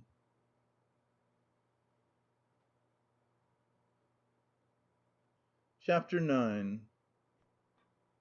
The worst of it was that Orlov had thoughtlessly let Polya, too, into the secret of his deception, telling her to bring his shirts to Sergievsky Street. After that she looked at Zinaida Fyodorovna with a malignant joy and hatred I could not understand, and was never tired of snorting with delight to herself in her own room and in the hall. "She's outstayed her welcome. It's time she took herself off," she would say with zest. "She ought to realize that herself." She already divined by instinct that Zinaida Fyodorovna would not be with us much longer, and, not to let the chance slip, carried off everything she set her eyes on: smelling bottles, tortoise shell hairpins, handkerchiefs, shoes. On the day after New Year's Day, Zinaida Fyodorovna summoned me to her room and told me in a low voice that she missed her black dress.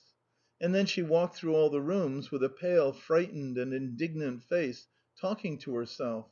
"It's too much! It's beyond everything! Why, it's unheard of insolence!" At dinner she tried to help herself to soup, but could not. Her hands were trembling. Her lips were trembling too. She looked helplessly at the soup and at the little pies, waiting for the trembling to pass off, and suddenly she could not resist looking at Polya. "You can go, Polya," she said. "Stepan is enough by himself." "Oh, I'll stay, I don't mind," answered Polya. "There's no need for you to stay. You go away altogether," Zinaida Fyodorovna went on, getting up in great agitation. "You may look out for another place. You can go at once." "I can't go away without the master's orders. He engaged me. It must be as he orders." "You can take orders from me, too. I am mistress here," said Zinaida Fyodorovna, and she flushed crimson. "You may be the mistress, but only the master can dismiss me. It was he engaged me." "You dare not stay here another minute!" cried Zinaida Fyodorovna, and she struck the plate with her knife. "You are a thief, do you hear?" Zinaida Fyodorovna flung her dinner napkin on the table, and with a pitiful, suffering face went quickly out of the room. Loudly sobbing and wailing something indistinct, Polya, too, went away. The soup and the grouse got cold. And for some reason all the restaurant dainties on the table struck me as poor, thievish, like Polya. 2 pies on a plate had a particularly miserable and guilty air. "We shall be taken back to the restaurant to day," they seemed to be saying, "and to morrow we shall be put on the table again for some official or celebrated singer." "Oh, she is a fine lady indeed," I heard uttered in Polya's room. "I could have been a lady like that long ago, but I have some self-respect. We'll see which of us will be the first to go." Zinaida Fyodorovna rang the bell. She was sitting in her room in the corner, looking as though she had been put in the corner as a punishment. "No telegram has come?" she asked. "No, madam." Ask the porter, perhaps there is a telegram. And don't leave the house," she called after me. "I am afraid to be left alone." After that I had to run down almost every hour to ask the porter whether a telegram had come. I must own it was a dreadful time. To avoid seeing Polya, Zinaida Fyodorovna dined and had tea in her own room. It was here that she slept, too, on a short sofa like a half moon, and she made her own bed. For the first days I took the telegrams, but, getting no answer, she lost her faith in me and began telegraphing herself. Looking at her, I, too, began impatiently hoping for a telegram. I hoped he would contrive some deception, would make arrangements, for instance, that a telegram should be sent to her from some station. If he were too much engrossed with cards, or had been attracted by some other woman, I thought that both Gruzin and Kukushkin would remind him of us. But our expectations were vain. 5 times a day I would go into Zinaida Fyodorovna, intending to tell her the truth. But her eyes looked piteous as a fawn's, her shoulders seemed to droop, her lips were moving, and I went away again without saying a word. Pity and sympathy seemed to rob me of all manliness. Polya, as cheerful and well satisfied with herself as though nothing had happened, was tidying the master's study and the bedroom, rummaging in the cupboards and making the crockery jingle. And when she passed Zinaida Fyodorovna's door, she hummed something and coughed. She was pleased that her mistress was hiding from her. In the evening she would go out somewhere, and rang at 2 or 3 o'clock in the morning, and I had to open the door to her and listen to remarks about my cough. Immediately afterwards I would hear another ring. I would run to the room next to the study, and Zinaida Fyodorovna, putting her head out of the door, would ask, "Who was it rung?" while she looked at my hands to see whether I had a telegram. When at last on Saturday the bell rang below and she heard the familiar voice on the stairs, she was so delighted that she broke into sobs. She rushed to meet him, embraced him, kissed him on the breast and sleeves, said something one could not understand.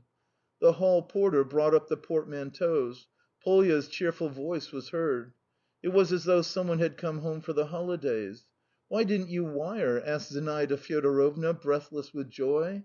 "Why was it? I have been in misery. I don't know how I've lived through it. Oh, my God!" "It was very simple. I returned with the senator to Moscow the very first day and didn't get your telegram," said Orlov. "After dinner, my love, I'll give you a full account of my doings. But now I must sleep and sleep. I am worn out with the journey."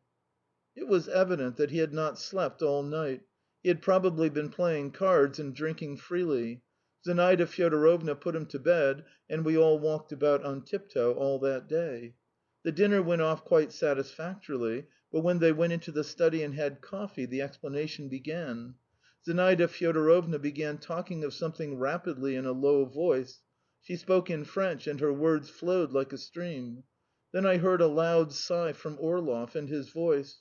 "My God," he said in French, "have you really nothing fresher to tell me than this everlasting tale of your servant's misdeeds?" "But, my dear, she robbed me and said insulting things to me." "But why is it she doesn't rob me, or say insulting things to me? Why is it I never notice the maids nor the porters nor the footmen? My dear, you are simply capricious and refuse to know your own mind. I really begin to suspect that you must be in a certain condition. When I offered to let her go, you insisted on her remaining, and now you want me to turn her away. I can be obstinate, too, in such cases. You want her to go, but I want her to remain. That's the only way to cure you of your nerves."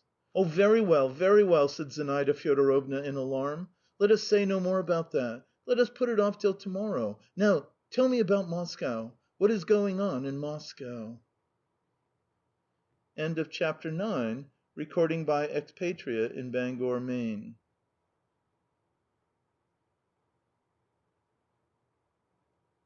Chapter 10.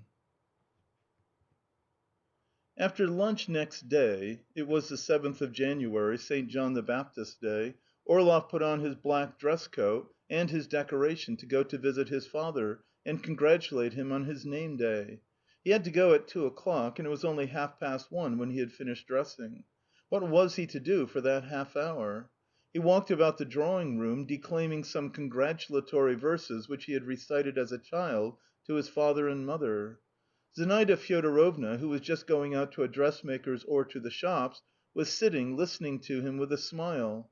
I don't know how their conversation began, but when I took Orlov his gloves he was standing before her with a capricious, beseeching face, saying: "For God's sake, in the name of everything that's holy, don't talk of things that everybody knows. What an unfortunate gift our intellectual, thoughtful ladies have for talking with enthusiasm and an air of profundity of things that every schoolboy is sick to death of. Ah, if only you would exclude from our conjugal programme all these serious questions, how grateful I should be to you. We women may not dare, it seems, to have views of our own. Oh, I give you full liberty to be as liberal as you like and quote from any authors you choose, but make me one concession. Don't hold forth in my presence on either of two subjects, the corruption of the upper classes and the evils of the marriage system. Do understand me at last. The upper class is always abused in contrast with the world of tradesmen, priests, workmen, and peasants, Sidors and Nikitas of all sorts. I detest both classes. But if I had honestly to choose between the two, I should, without hesitation, prefer the upper class. And there would be no falsity or affectation about it, since all my tastes are in that direction. Our world is trivial and empty, but at any rate we speak French decently, read something, and don't punch each other in the ribs even in our most violent quarrels, while the Sidors and the Nikitas and their worships in trade talk about being quite agreeable, in a jiffy, blast your eyes, and display the most utmost license of pot-house manners and the most degrading superstition. The peasant and the tradesman feed you. Yes, but what of it? That's not only to my discredit, but to theirs also. They feed me and take off their caps to me, so it seems they have not the intelligence and honesty to do otherwise. I don't blame or praise anyone. I only mean that the upper class and the lower are as bad as one another. My feelings and my intelligence are opposed to both, but my tastes lie more in the direction of the former. Well, now for the evils of marriage," Orlov went on, glancing at his watch. "It's high time for you to understand that there are no evils in the system itself. What is the matter is that you don't know yourselves what you want from marriage. What is it you want? In legal and illegal cohabitation, in every sort of union and cohabitation, good or bad, the underlying reality is the same. You ladies live for that underlying reality alone. For you it's everything. Your existence would have no meaning for you without it. You want nothing but that, and you get it. But since you've taken to reading novels, you are ashamed of it. You rush from pillar to post, you recklessly change your men, and to justify this turmoil you've begun talking of the evils of marriage. So long as you can't and won't renounce what underlies it all, your chief foe, your devil, so long as you serve that slavishly, what use is there in discussing the matter seriously? Everything you may say to me will be falsity and affectation. I shall not believe you." I went to find out from the hall porter whether the sledge was at the door, and when I came back I found it had become a quarrel. As sailors say, a squall had blown up. "I see you want to shock me by your cynicism to day," said Zinaida Fyodorovna, walking about the drawing room in great emotion. "It revolts me to listen to you. I am pure before God and man, and have nothing to repent of. I left my husband and came to you, and am proud of it. I swear on my honour I am proud of it." "Well, that's all right, then." "If you were a decent, honest man, you, too, ought to be proud of what I did. It raises you and me above thousands of people who would like to do as we have done, but do not venture through cowardice or petty prudence. But you are not a decent man. You are afraid of freedom, and you mock the promptings of genuine feeling from fear that some ignoramus may suspect you of being sincere. You are afraid to show me to your friends. There's no greater infliction for you than to go about with me in the street. Isn't that true? Why haven't you introduced me to your father or your cousin all this time? Why is it? No, I am sick of it at last," cried Zinaida Fyodorovna, stamping. "I demand what is mine by right. You must present me to your father." "If you want to know him, go and present yourself. He receives visitors every morning from 10 till half past." "How base you are!" said Zinaida Fyodorovna, wringing her hands in despair. "Even if you are not sincere and are not saying what you think, I might hate you for your cruelty. Oh, how base you are!" "We keep going round and round and never reach the real point. The real point is that you made a mistake, and you won't acknowledge it aloud. You imagined that I was a hero, and that I had some extraordinary ideas and ideals, and it has turned out that I am a most ordinary official, a card player, and have no partiality for ideas of any sort. I am a worthy representative of the rotten world from which you have run away because you were revolted with its triviality and emptiness. Recognize it and be just. Don't be indignant with me, but with yourself, as it is your mistake and not mine." "Yes, I admit I was mistaken." "Well, that's all right then. We've reached that point at last, thank God. Now here's something more, if you please. I can't rise to your level. I am too depraved. You can't descend to my level either, for you are too exalted. So there is only one thing left to do." "What?" Zinaida Fyodorovna asked quickly, holding her breath and turning suddenly as white as a sheet of paper. "To call logic to our aid." "Georgy, why are you torturing me?" Zinaida Fyodorovna said suddenly, in Russian, in a breaking voice. "What is it for? Think of my misery." Orlov, afraid of tears, went quickly into his study, and, I don't know why, whether it was that he wished to cause her extra pain, or whether he remembered it was usually done in such cases, he locked the door after him. She cried out and ran after him with a rustle of her skirt. "What does this mean?" she cried, knocking at his door.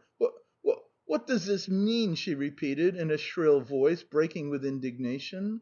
"Ah, so this is what you do! Then let me tell you I hate you, I despise you. Everything is over between us now." I heard hysterical weeping mingled with laughter. Something small in the drawing room fell off the table and was broken. Orlov went out into the hall by another door, and, looking round him nervously, he hurriedly put on his greatcoat and went out. Half an hour passed, an hour, and she was still weeping. I remembered that she had no father or mother, no relations, and here she was living between a man who hated her and Polya who robbed her, and how desolate her life seemed to me. I do not know why, but I went into the drawing room to her. Weak and helpless, looking with her lovely hair like an embodiment of tenderness and grace, she was in anguish, as though she were ill. She was lying on a couch, hiding her face, and quivering all over. "Madam, shouldn't I fetch a doctor?" I asked gently. "No, there's no need. It's nothing," she said, and she looked at me with her tear-stained eyes. "I have a little headache, thank you."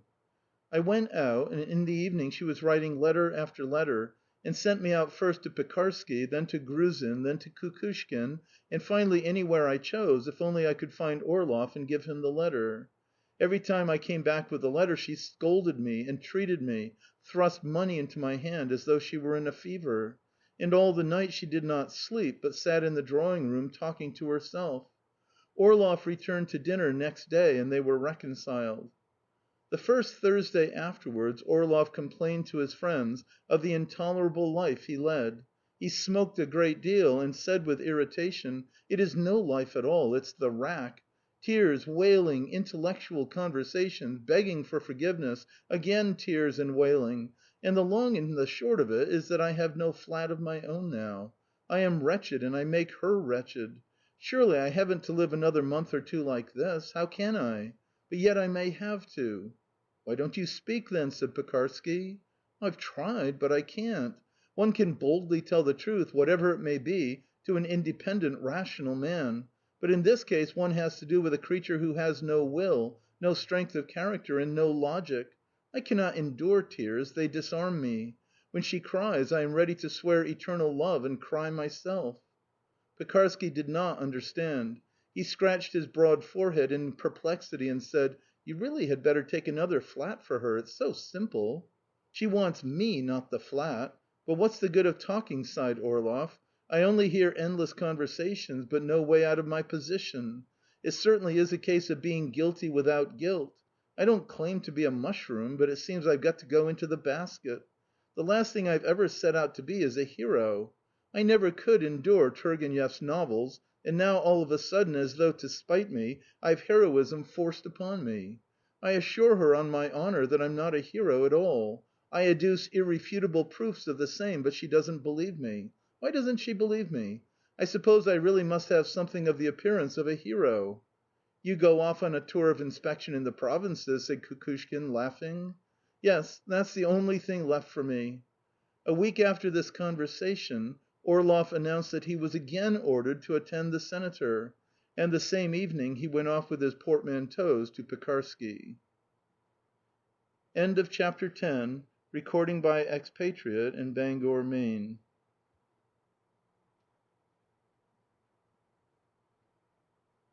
Chapter 11. An old man of 60, in a long fur coat reaching to the ground and a beaver cap, was standing at the door. "Is Georgy Ivanitch at home?" he asked. At first I thought it was one of the money-lenders, Gruzin's creditors, who sometimes used to come to Orlov for small payments on account. But when he came into the hall and flung open his coat, I saw the thick brows and the characteristically compressed lips which I knew so well from the photographs, and 2 rows of stars on the uniform. I recognized him. It was Orlov's father, the distinguished statesman. I answered that Georgy Ivanitch was not at home. The old man pursed up his lips tightly and looked into space, reflecting, showing me his dried-up, toothless profile. "I'll leave a note," he said. "Show me in." He left his goloshes in the hall, and without taking off his long, heavy fur coat, went into the study. There he sat down before the table, and before taking up the pen, for 3 minutes he pondered, shading his eyes with his hand as though from the sun, exactly as his son did when he was out of humour. His face was sad, thoughtful, with that look of resignation which I have only seen on the faces of the old and religious. I stood behind him, gazed at his bald head and at the hollow at the nape of his neck, and it was clear as daylight to me that this weak old man was now in my power. There was not a soul in the flat except my enemy and me. I had only to use a little physical violence, then snatch his watch to disguise the object of the crime, and to get off by the back way, and I should have gained infinitely more than I could imagine possible when I took up the part of a footman. I thought that I could hardly get a better opportunity, but instead of acting, I looked quite unconcernedly, first at his bald patch and then at his fur, and calmly meditated on this man's relation to his only son, and on the fact that people spoiled by power and wealth probably don't want to die. "Have you been long in my son's service?" he asked, writing a large hand on the paper. "3 months, your High Excellency." He finished the letter and stood up. I still had time. I urged myself on and clenched my fists, trying to wring out of my soul some trace of my former hatred. I recalled what a passionate, implacable, obstinate hatred I had felt for him only a little while before. But it is difficult to strike a match against a crumbling stone. The sad old face and the cold glitter of his stars roused in me nothing but petty, cheap, unnecessary thoughts of the transitoriness of everything earthly, of the nearness of death. "Good day, brother," said the old man. He put on his cap and went out. There could be no doubt about it. I had undergone a change. I had become different. To convince myself, I began to recall the past, but at once I felt uneasy as though I had accidentally peeped into a dark, damp corner. I remembered my comrades and friends, and my first thought was how I should blush in confusion if ever I met any of them. What was I now? What had I to think of and to do? Where was I to go? What was I living for? I could make nothing of it. I only knew one thing, that I must make haste to pack my things and be off. Before the old man's visit my position as a flunky had a meaning. Now it was absurd. Tears dropped into my open portmanteau. I felt insufferably sad, but how I longed to live! I was ready to embrace and include in my short life every possibility open to man, and to hammer in some big factory, and to stand on watch, and to plough. I yearned for the Nevsky Prospect, for the sea and the fields, for every place to which my imagination travelled. When Zinaida Fyodorovna came in, I rushed to open the door for her, and with peculiar tenderness took off her fur coat. The last time. We had 2 other visitors that day besides the old man. In the evening, when it was quite dark, Gruzin came to fetch some papers for Orlov. He opened the table drawer, took the necessary papers, and, rolling them up, told me to put them in the hall beside his cap while he went in to see Zinaida Fyodorovna. She was lying on the sofa in the drawing room with her arms behind her head. 5 or 6 days had already passed since Orlov went on his tour of inspection, and no one knew when he would be back, but this time she did not send telegrams and did not expect them. She did not seem to notice the presence of Polya, who was still living with us. "So be it, then," was what I read on her passionless and very pale face. Like Orlov, she wanted to be unhappy out of obstinacy. To spite herself and everything in the world, she lay for days together on the sofa, desiring and expecting nothing but evil for herself. Probably she was picturing to herself Orlov's return and the inevitable quarrels with him; then his growing indifference to her, his infidelities; then how they would separate, and perhaps these agonizing thoughts gave her satisfaction. But what would she have said if she found out the actual truth? "I love you, Godmother," said Gruzin, greeting her and kissing her hand. "You are so kind. And so dear George has gone away," he lied. "He has gone away, the rascal!" He sat down with a sigh and tenderly stroked her hand. "Let me spend an hour with you, my dear," he said. "I don't want to go home, and it's too early to go to the Birshovs'. The Birshovs are keeping their Katya's birthday to day. She is a nice child." I brought him a glass of tea and a decanter of brandy. He slowly and with obvious reluctance drank the tea, and returning the glass to me, asked timidly: "Can you give me something to eat, my friend? I have had no dinner." We had nothing in the flat. I went to the restaurant and brought him the ordinary rouble dinner. "To your health, my dear," he said to Zinaida Fyodorovna, and he tossed off a glass of vodka. "My little girl, your godchild, sends you her love. Poor child, she's rickety. Ah, children, children!" he sighed. "Whatever you may say, Godmother, it is nice to be a father. Dear George can't understand that feeling." He drank some more. Pale and lean, with his dinner napkin over his chest like a little pinafore, he ate greedily, and raising his eyebrows, kept looking guiltily like a little boy, first at Zinaida Fyodorovna and then at me. It seemed as though he would have begun crying if I had not given him the grouse or the jelly.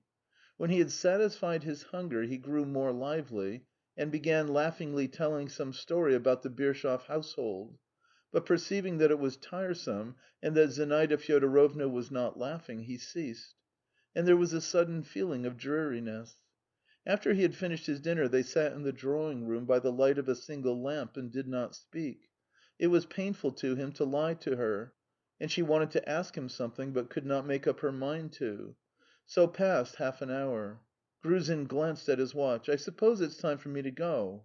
"No, stay a little. We must have a talk." Again they were silent.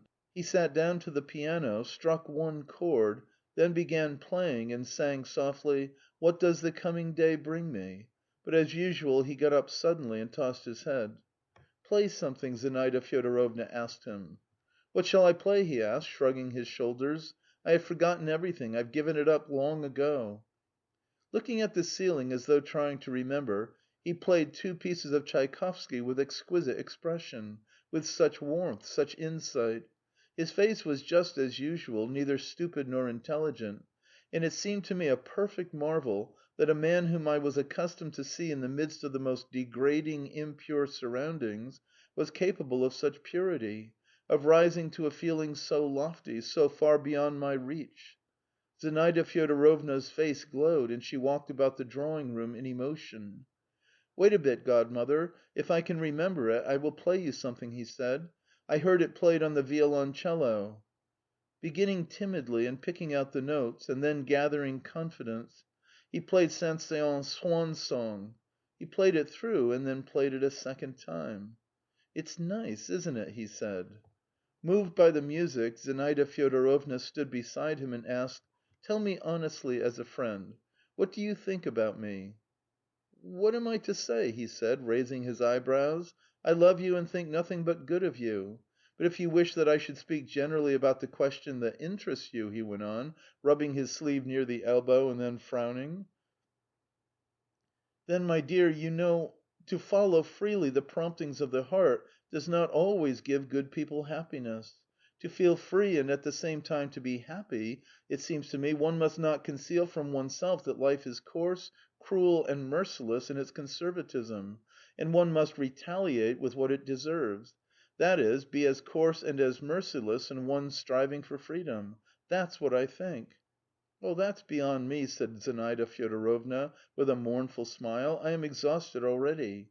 I am so exhausted that I wouldn't stir a finger for my own salvation." "Go into a nunnery." He said this in jest, but after he had said it, tears glistened in Zinaida Fyodorovna's eyes and then in his. "Well," he said, "we've been sitting and sitting, and now we must go.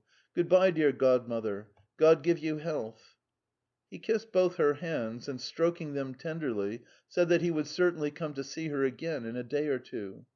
In the hall, as he was putting on his overcoat that was so like a child's pelisse, he fumbled long in his pockets to find a tip for me, but found nothing there. "Good bye, my dear fellow," he said sadly, and went away. I shall never forget the feeling that this man left behind him.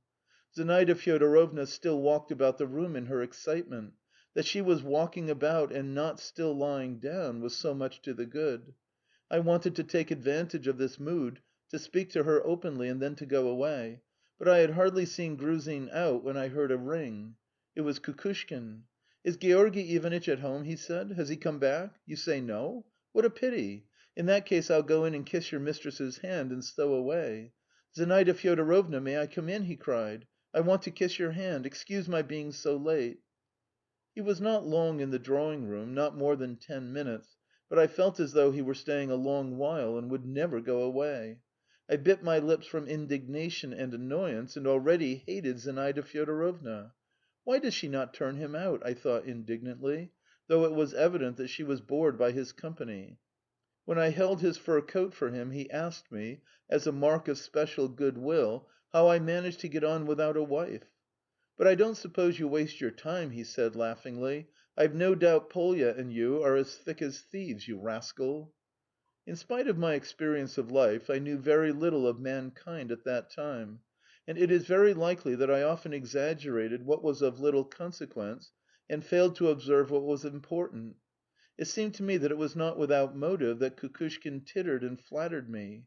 Could it be that he was hoping that I, like a flunky, would gossip in other kitchens and servants' quarters of his coming to see us in the evenings when Orlov was away, and staying with Zinaida Fyodorovna till late at night? And when my tittle-tattle came to the ears of his acquaintance, he would drop his eyes in confusion and shake his little finger.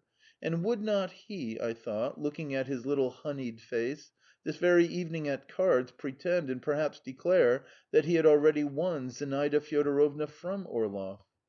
That hatred which failed me at midday when the old father had come took possession of me now. Kukushkin went away at last, and as I listened to the shuffle of his leather goloshes, I felt greatly tempted to fling after him, as a parting shot, some coarse word of abuse. But I restrained myself, and when the steps had died away on the stairs, I went back to the hall and, hardly conscious of what I was doing, took up the roll of papers that Gruzin had left behind and ran headlong downstairs. Without cap or overcoat, I ran down into the street. It was not cold, but big flakes of snow were falling, and it was windy. "Your Excellency!" I cried, catching up Kukushkin. "Your Excellency!" He stopped under a lamp-post and looked round with surprise. "Your Excellency!" I said breathless. "Your Excellency!" And not able to think of anything to say, I hit him 2 or 3 times on the face with the roll of paper.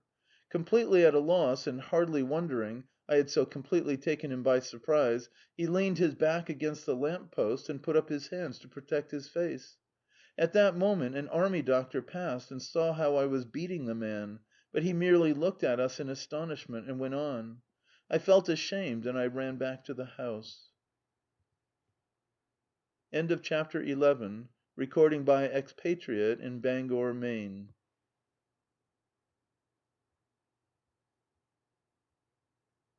Chapter 12.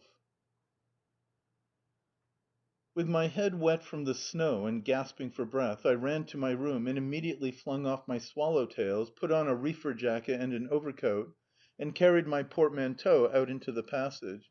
I must get away. But before going I hurriedly sat down and began writing to Orlov. "I leave you my false passport," I began. "I beg you to keep it as a memento, you false man, you Petersburg official.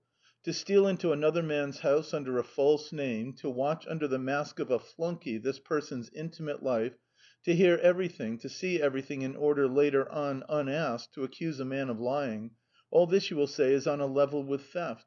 Yes, but I care nothing for fine feelings now. I have endured dozens of your dinners and suppers when you said and did what you liked, and I had to hear, to look on, and be silent. I don't want to make you a present of my silence.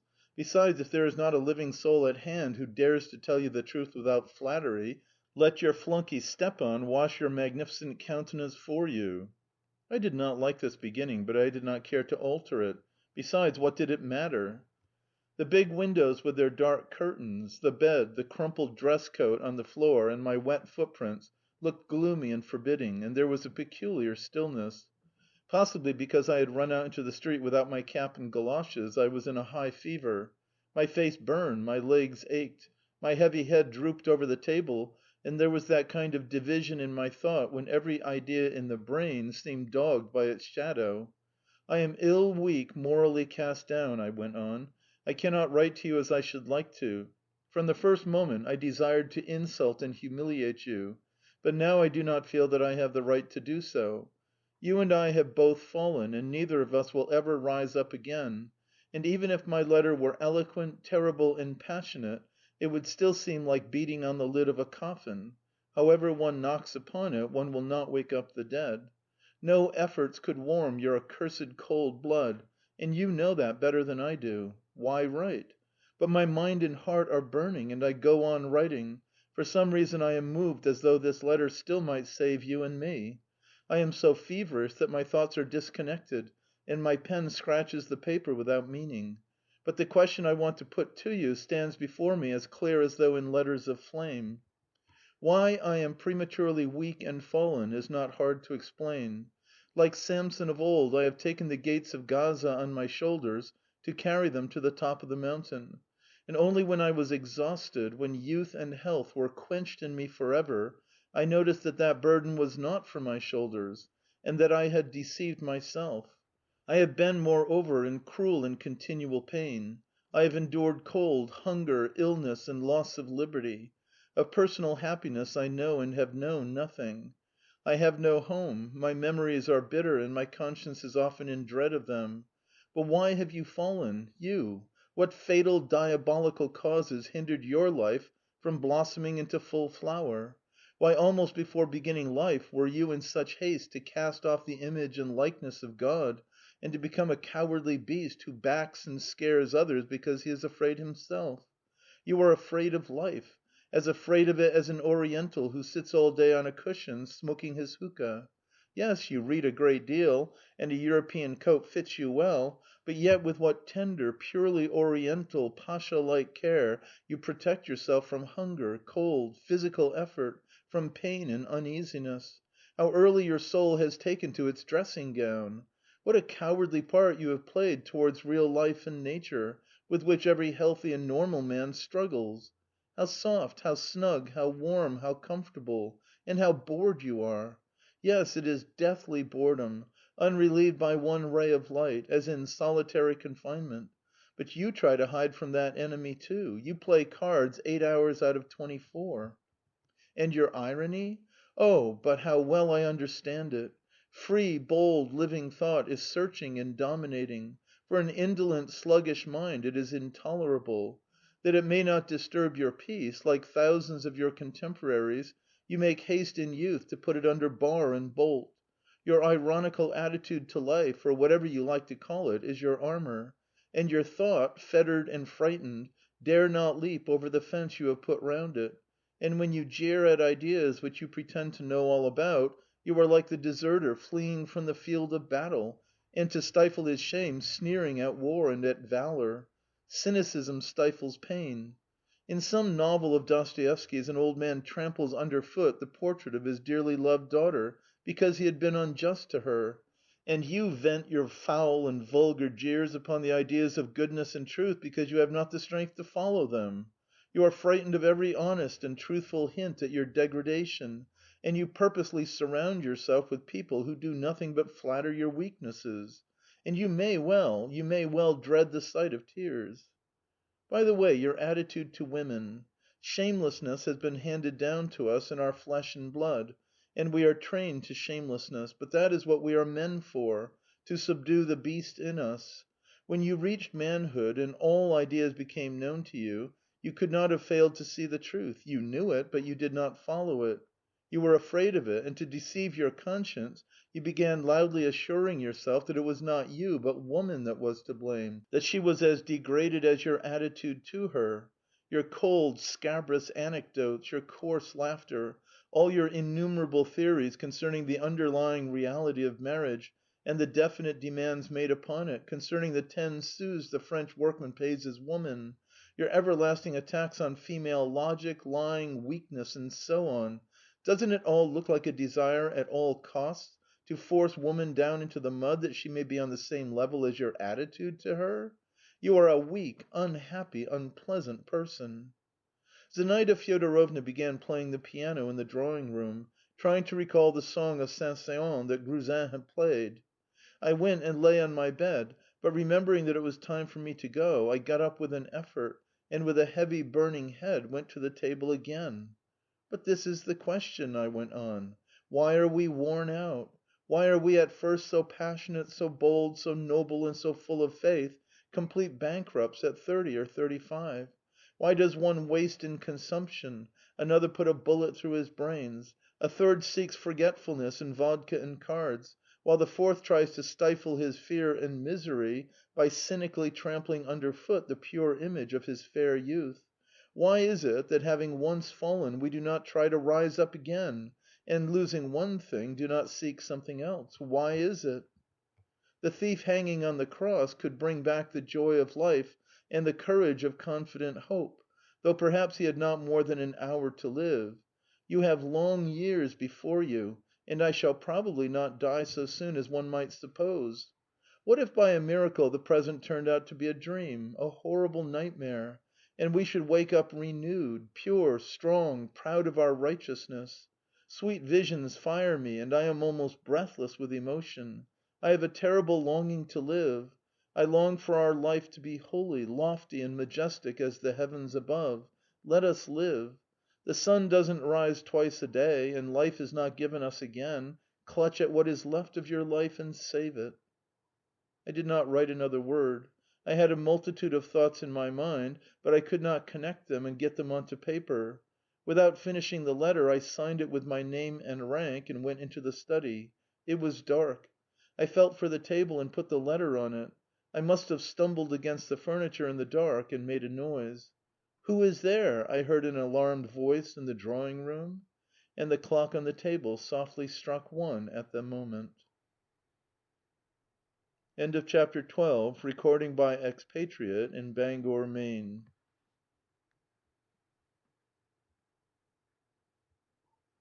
Chapter 13. For at least half a minute I fumbled at the door in the dark, feeling for the handle. Then I slowly opened it and walked into the drawing room. Zinaida Fyodorovna was lying on the couch, and raising herself on her elbow, she looked towards me. Unable to bring myself to speak, I walked slowly by, and she followed me with her eyes. I stood for a little time in the dining room, and then walked by her again, and she looked at me intently and with perplexity, even with alarm. At last I stood still and said with an effort, "He is not coming back." She quickly got on to her feet and looked at me without understanding. "He is not coming back," I repeated, and my heart beat violently. "He will not come back, for he has not left Petersburg. He is staying at Pekarsky's." She understood and believed me. I saw that from her sudden pallor and from the way she laid her arms upon her bosom in terror and entreaty.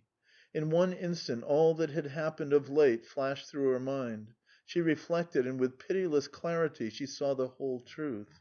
But at the same time she remembered that I was a flunky, a being of a lower order. A casual stranger with hair ruffled, with face flushed with fever, perhaps drunk, in a common overcoat, was coarsely intruding into her intimate life, and that offended her. She said to me sternly, "It's not your business. Go away." "Oh, believe me," I cried impetuously, holding out my hands to her. "I am not a footman. I am as free as you." I mentioned my name, and, speaking very rapidly that she might not interrupt me or go away, explained to her who I was and why I was living there. This new discovery struck her more than the first. Till then she had hoped that her footman had lied, or made a mistake, or been silly. But now, after my confession, she had no doubts left. From the expression of her unhappy eyes and face, which suddenly lost its softness and beauty and looked old, I saw that she was insufferably miserable, and that the conversation would lead to no good. But I went on impetuously. The senator and the tour of inspection were invented to deceive you. In January, just as now, he did not go away, but stayed at Pekarsky's, and I saw him every day and took part in the deception. He was weary of you, he hated your presence here, he mocked at you. If you could have heard how he and his friends here jeered at you and your love, you would not have remained here 1 minute. Go away from here, go away." "Well," she said in a shaking voice, and moved her hand over her hair. "Well, so be it." Her eyes were full of tears, her lips were quivering, and her whole face was strikingly pale and distorted with anger. Orlov's coarse, petty lying revolted her and seemed to her contemptible, ridiculous. She smiled, and I did not like that smile. "Well," she repeated, passing her hand over her hair again, "so be it. He imagines that I shall die of humiliation, and instead of that I am amused by it. There's no need for him to hide." She walked away from the piano and said, shrugging her shoulders, "There's no need. It would have been simpler to have it out with me instead of keeping in hiding in other people's flats. I have eyes. I saw it myself long ago. I was only waiting for him to come back to have things out once for all." Then she sat down on a low chair by the table and, leaning her head on the arm of the sofa, wept bitterly. In the drawing room there was only one candle burning in the candelabra, and the chair where she was sitting was in darkness, but I saw how her head and shoulders were quivering, and how her hair, escaping from her combs, covered her neck, her face, her arms.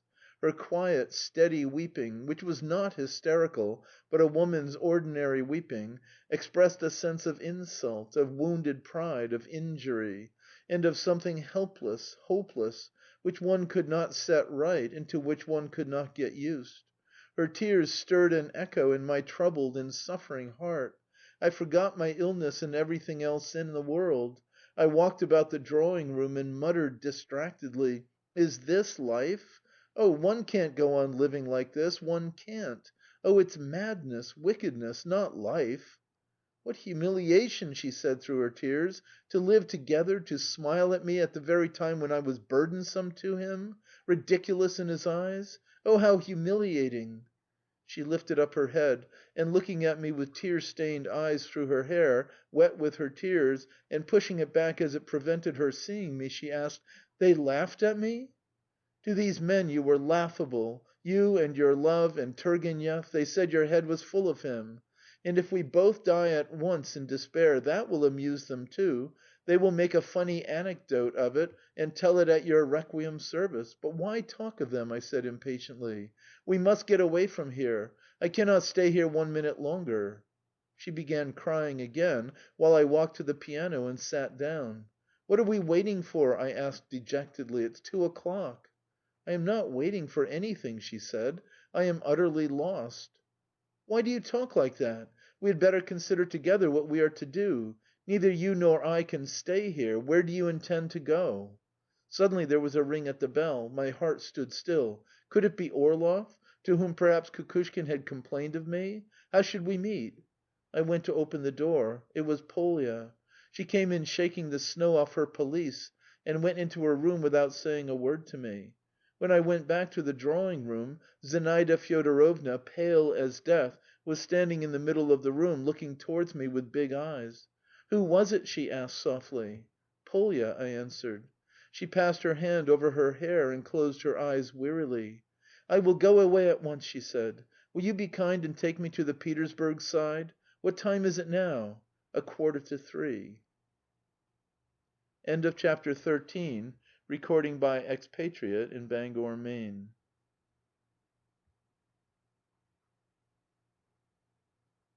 Chapter 14. When, a little afterwards, we went out of the house, it was dark and deserted in the street. Wet snow was falling, and a damp wind lashed in one's face. I remember it was the beginning of March. A thaw had set in, and for some days past the cabman had been driving on wheels. Under the impression of the back stairs, of the cold, of the midnight darkness, and the porter in his sheepskin who had questioned us before letting us out of the gate, Zinaida Fyodorovna was utterly cast down and dispirited. When we got into the cab and the hood was put up, trembling all over, she began hurriedly saying how grateful she was to me. "I do not doubt your good will, but I am ashamed that you should be troubled," she muttered. "Oh, I understand, I understand. When Gruzin was here to day, I felt that he was lying and concealing something. Well, so be it, but I am ashamed, anyway, that you should be troubled." She still had her doubts. To dispel them finally, I asked the cabman to drive through Sergievsky Street. Stopping him at Pekarsky's door, I got out of the cab and rang. When the porter came to the door, I asked aloud, that Zinaida Fyodorovna might hear, whether Georgy Ivanitch was at home. "Yes," was the answer. "He came in half an hour ago. He must be in bed by now. What do you want?" Zinaida Fyodorovna could not refrain from putting her head out. "Has Georgy Ivanitch been staying here long?" she asked. "Going on for 3 weeks." "And he's not been away?" "No," answered the porter, looking at me with surprise. "Tell him early to morrow," I said, "that his sister has arrived from Warsaw. Good bye." Then we drove on. The cab had no apron, the snow fell on us in big flakes, and the wind, especially on the Neva, pierced us through and through. I began to feel as though we had been driving for a long time, that for ages we had been suffering, and that for ages I had been listening to Zinaida Fyodorovna's shuddering breath. In semi-delirium, as though half asleep, I looked back upon my strange, incoherent life, and for some reason recalled a melodrama, The Parisian Beggars, which I had seen once or twice in my childhood. And when, to shake off that semi-delirium, I peeped out from the hood and saw the dawn, all the images of the past, all my misty thoughts, for some reason blended in me into one distinct, overpowering thought. Everything was irrevocably over for Zinaida Fyodorovna and for me. This was as certain a conviction as though the cold blue sky contained a prophecy. But a minute later I was already thinking of something else, and believed differently. "What am I now?" said Zinaida Fyodorovna, in a voice husky with the cold and the damp. "Where am I to go? What am I to do? Gruzin told me to go into a nunnery. Oh, I would! I would change my dress, my face, my name, my thoughts, everything, everything, and would hide myself forever. But they will not take me into a nunnery. I am with child." "We will go abroad together to morrow," I said. "That's impossible. My husband won't give me a passport." "I will take you without a passport." The cabman stopped at a wooden house of 2 storeys, painted a dark colour. I rang. Taking from me her small light basket, the only luggage we had brought with us, Zinaida Fyodorovna gave a wry smile and said, "These are my bijoux." But she was so weak that she could not carry these bijoux. It was a long while before the door was opened. After the 3rd or 4th ring a light gleamed in the windows, and there was a sound of steps, coughing and whispering. At last the key grated in the lock, and a stout peasant woman with a frightened red face appeared at the door. Some distance behind her stood a thin little old woman with short grey hair, carrying a candle in her hand. Zinaida Fyodorovna ran into the passage and flung her arms round the old woman's neck. "Nina, I've been deceived," she sobbed loudly.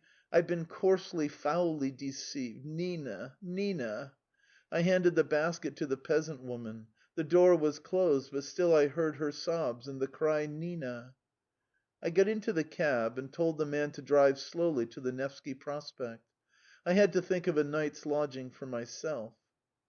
Next day towards evening I went to see Zinaida Fyodorovna. She was terribly changed. There were no traces of tears on her pale, terribly sunken face, and her expression was different. I don't know whether it was that I saw her now in different surroundings, far from luxurious, and that our relations were by now different, or perhaps that intense grief had already set its mark upon her. She did not strike me as so elegant and well dressed as before. Her figure seemed smaller; there was an abruptness and excessive nervousness about her, as though she were in a hurry, and there was not the same softness even in her smile. I was dressed in an expensive suit which I had bought during the day. She looked first of all at that suit and at the hat in my hand, then turned an impatient, searching glance upon my face as though studying it. "Your transformation still seems to me a sort of miracle," she said. "Forgive me for looking at you with such curiosity. You are an extraordinary man, you know." I told her again who I was and why I was living at Orlov's, and I told her at greater length and in more detail than the day before. She listened with great attention, and said without letting me finish, "Everything there is over for me. You know I could not refrain from writing a letter. Here is the answer." On the sheet which she gave there was written in Orlov's hand: "I am not going to justify myself, but you must own that it was your mistake, not mine. I wish you happiness and beg you to make haste and forget. Yours sincerely, G.O. P.S. I am sending on your things." The trunks and baskets dispatched by Orlov were standing in the passage, and my poor little portmanteau was there beside them. "So," Zinaida Fyodorovna began, but she did not finish. We were silent. She took the note and held it for a couple of minutes before her eyes, and during that time her face wore the same haughty, contemptuous, proud, and harsh expression as the day before at the beginning of our explanation. Tears came into her eyes, not timid, bitter tears, but proud, angry tears. "Listen," she said, getting up abruptly and moving away to the window that I might not see her face. "I have made up my mind to go abroad with you to morrow." "I am very glad. I am ready to go to day." "Accept me as a recruit. Have you read Balzac?" she asked suddenly, turning round. "Have you? At the end of his novel Pere Goriot the hero looks down upon Paris from the top of a hill and threatens the town. 'Now we shall settle our account.' And after this he begins a new life. So when I look out of the train window at Petersburg for the last time, I shall say, 'Now we shall settle our account.'" Saying this, she smiled at her jest, and for some reason shuddered all over. End of chapter 14. Recording by Expatriate in Bangor, Maine.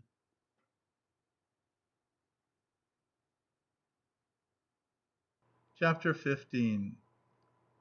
At Venice I had an attack of pleurisy. Probably I had caught cold in the evening when we were rowing from the station to the Hotel Bauer. I had to take to my bed and stay there for a fortnight. Every morning while I was ill, Zinaida Fyodorovna came from her room to drink coffee with me, and afterwards read aloud to me French and Russian books, of which we had bought a number at Vienna. These books were either long familiar to me, or else had no interest for me, but I had the sound of a sweet, kind voice beside me, so that the meaning of all of them was summed up for me in the one thing: I was not alone. She would go out for a walk, come back in her light grey dress, her light straw hat, gay, warmed by the spring sun, and sitting by my bed, bending low down over me, would tell me something about Venice or read me those books, and I was happy. At night I was cold, ill, and dreary, but by day I revelled in life. I can find no better expression for it. The brilliant warm sunshine beating in at the open windows and at the door upon the balcony, the shouts below, the splash of oars, the tinkle of bells, the prolonged boom of the cannon at midday, and the feeling of perfect freedom did wonders with me. I felt as though I were growing strong, broad wings, which were bearing me God knows whither. And what charm, what joy at times at the thought that another life was so close to mine, that I was the servant, the guardian, the friend, the indispensable fellow traveller of a creature, young, beautiful, wealthy, but weak, lonely, and insulted. It is pleasant even to be ill when you know that there are people who are looking forward to your convalescence as to a holiday. One day I heard her whispering behind the door with my doctor, and then she came in to me with tear-stained eyes. It was a bad sign, but I was touched, and there was a wonderful lightness in my heart. But at last they allowed me to go out on the balcony. The sunshine and the breeze from the sea caressed and fondled my sick body. I looked down at the familiar gondolas, which glide with feminine grace smoothly and majestically as though they were alive, and felt all the luxury of this original, fascinating civilization. There was a smell of the sea. Someone was playing a stringed instrument, and two voices were singing. How delightful it was! How unlike it was to that Petersburg night when the wet snow was falling and beating so rudely on our faces.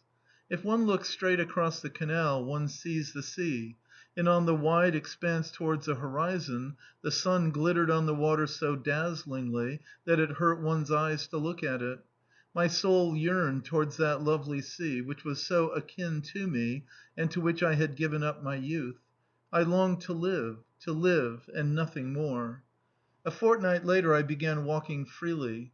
I loved to sit in the sun and to listen to the gondoliers without understanding them, and for hours together to gaze at the little house where, they said, Desdemona lived. A naive, mournful little house with a demure expression, as light as lace, so light that it looked as though one could lift it from its place with one hand. I stood for a long time by the tomb of Canova, and could not take my eyes off the melancholy lion. And in the Palace of the Doges I was always drawn to the corner where the portrait of the unhappy Marino Faliero was painted over with black. It is fine to be an artist, a poet, a dramatist, I thought, but since that is not vouchsafed to me, if only I could go in for mysticism, if only I had a grain of some faith to add to the unruffled peace and serenity that fills the soul. In the evening we ate oysters, drank wine, and went out in a gondola. I remember our black gondola swayed softly in the same place, while the water faintly gurgled under it. Here and there the reflection of the stars and the lights on the bank quivered and trembled. Not far from us in a gondola, hung with coloured lanterns, which were reflected in the water, there were people singing. The sounds of guitars, of violins, of mandolins, of men's and women's voices were audible in the dark. Zinaida Fyodorovna, pale, with a grave, almost stern face, was sitting beside me, compressing her lips and clenching her hands. She was thinking about something. She did not stir an eyelash nor hear me. Her face, her attitude, and her fixed, expressionless gaze, and her incredibly miserable, dreadful, and icy cold memories, and around her the gondolas, the lights, the music, the song with its vigorous, passionate cry of "Jammo! Jammo!" What contrasts in life! When she sat like that, with tightly clasped hands, stony, mournful, I used to feel as though we were both characters in some novel in the old fashioned style called "The Ill Fated," "The Abandoned," or something of the sort. Both of us, she the ill fated, the abandoned, and I the faithful, devoted friend, the dreamer, and, if you like it, a superfluous man, a failure capable of nothing but coughing and dreaming and perhaps sacrificing myself. But who and what needed my sacrifices now? And what had I to sacrifice indeed? When we came in the evening we always drank tea in her room and talked. We did not shrink from touching on old unhealed wounds. On the contrary, for some reason I felt a positive pleasure in telling her about my life at Orlov's, or referring openly to relations which I knew and which could not have been concealed from me. "At moments I hated you," I said to her. "When he was capricious, condescending, told you lies, I marvelled how it was you did not see, did not understand, when it was all so clear. You kissed his hands, you knelt to him, you flattered him." "When I kissed his hands and knelt to him, I loved him," she said, blushing crimson. "Can it have been so difficult to see through him? A fine sphinx! A sphinx indeed! A Kammer Junker! I reproach you for nothing, God forbid," I went on, feeling I was coarse, that I had not the tact, the delicacy, which are so essential when you have to do with a fellow creature's soul. In early days before I knew her I had not noticed this defect in myself. "But how could you fail to see what he was?" I went on, speaking more softly, and more diffidently, however. "You mean to say you despise my past, and you are right," she said, deeply stirred. "You belong to a special class of men who cannot be judged by ordinary standards. Your moral requirements are exceptionally rigorous, and I understand you can't forgive things. I understand you. And if sometimes I say the opposite, it doesn't mean that I look at things differently from you. I speak the same old nonsense simply because I haven't had time yet to wear out my old clothes and prejudices. I, too, hate and despise my past, and Orlov and my love. What was that love? It's positively absurd now," she said, going to the window and looking down at the canal. "All this love only clouds the conscience and confuses the mind. The meaning of life is to be found only in one thing fighting. To get one's heel on the vile head of the serpent and to crush it that's the meaning of life. In that alone, or in nothing." I told her long stories of my past, and described my really astounding adventures. But of the change that had taken place in me I did not say one word. She always listened to me with great attention, and at interesting places she rubbed her hands, as though vexed that it had not been her lot yet to experience such adventures, such joys and terrors. Then she would suddenly fall to musing and retreat into herself, and I could see from her face that she was not attending to me. I closed the windows that looked out on the canal, and asked whether we should not have the fire lighted. "No, never mind, I am not cold," she said, smiling listlessly. "I only feel weak." Do you know, I fancy I have grown much wiser lately. I have extraordinary original ideas now. When I think of my past, of my life then, people in general, in fact, it is all summed up for me in the image of my stepmother: coarse, insolent, soulless, false, depraved, and a morphiamaniac too. My father, who was feeble and weak-willed, married my mother for her money and drove her into consumption. But his second wife, my stepmother, he loved passionately, insanely. What I had to put up with! But what is the use of talking? And so, as I say, it is all summed up in her image. And it vexes me that my stepmother is dead. I should like to meet her now." "Why?" "I don't know," she answered with a laugh and a graceful movement of her head. "Good night. You must get well. As soon as you are well we'll take up our work. It's time to begin." After I had said good night and had my hand on the door handle, she said, "What do you think? Is Polya still living there?" "Probably." And I went off to my room. So we spent a whole month. One grey morning, when we both stood at my window, looking at the clouds which were moving up from the sea, and at the darkening canal, expecting every minute that it would pour with rain, and when a thick, narrow streak of rain covered the sea as though with a muslin veil, we both felt suddenly dreary. The same day we both set off for Florence. End of chapter 15. Recording by Expatriate in Bangor, Maine.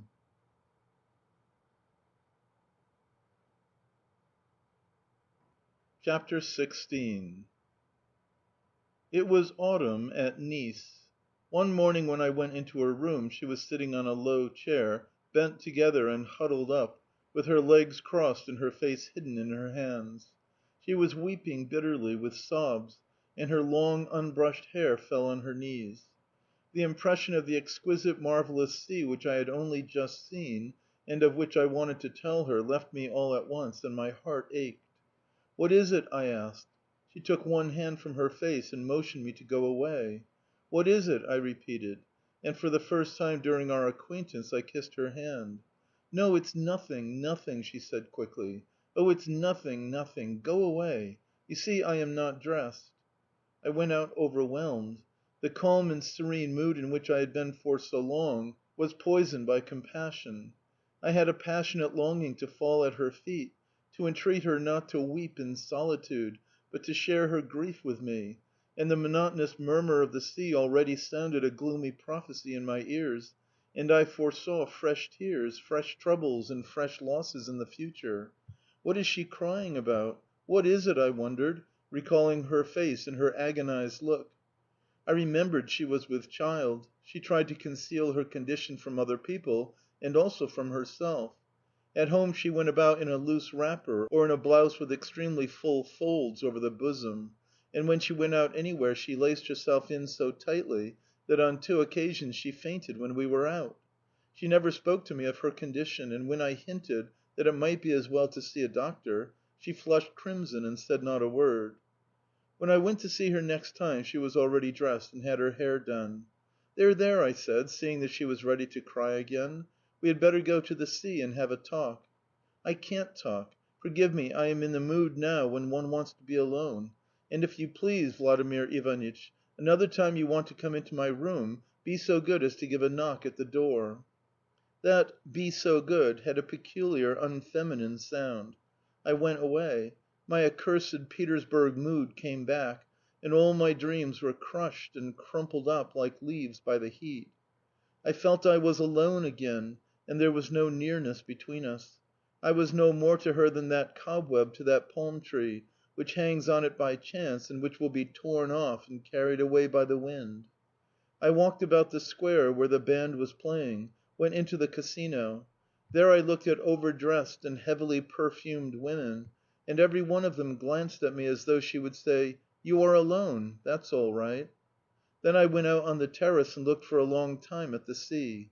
There was not one sail on the horizon. On the left bank, in the lilac coloured mist, there were mountains, gardens, towers, and houses. The sun was sparkling over it all, but it was all alien, indifferent, an incomprehensible tangle. End of chapter 16. Recording by Expatriate in Bangor, Maine.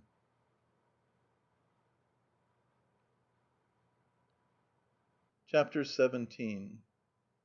She used, as before, to come into my room in the morning to coffee, but we no longer dined together, as she said she was not hungry, and she lived only on coffee, tea, and various trifles such as oranges and caramels. And we no longer had conversations in the evening. I don't know why it was like this.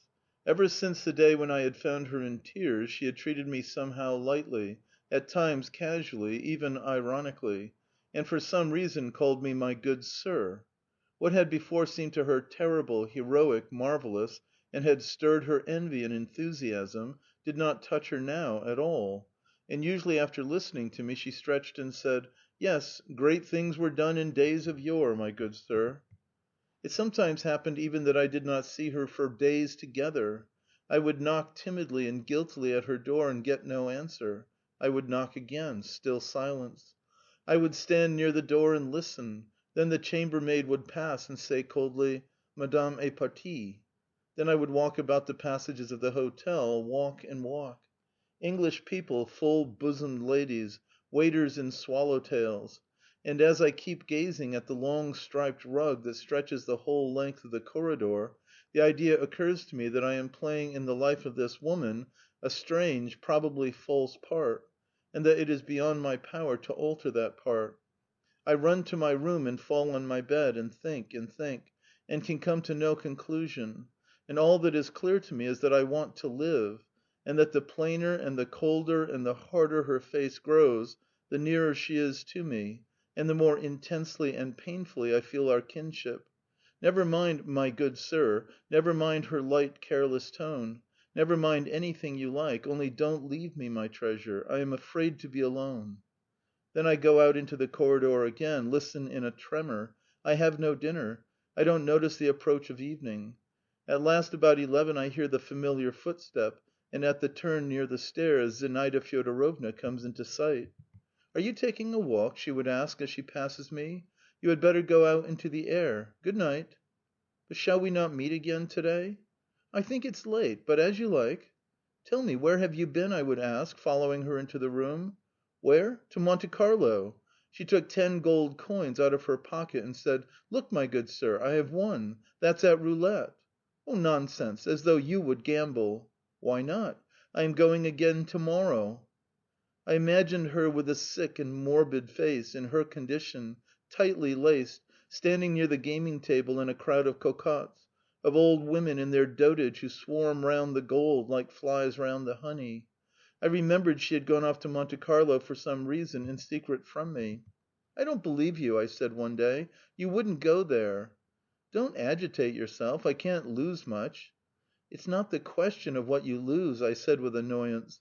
"Has it never occurred to you, while you were playing there, that the glitter of gold, all these women, young and old, the croupiers, all the surroundings, that it is all a vile, loathsome mockery at the toiler's labour, at his bloody sweat?"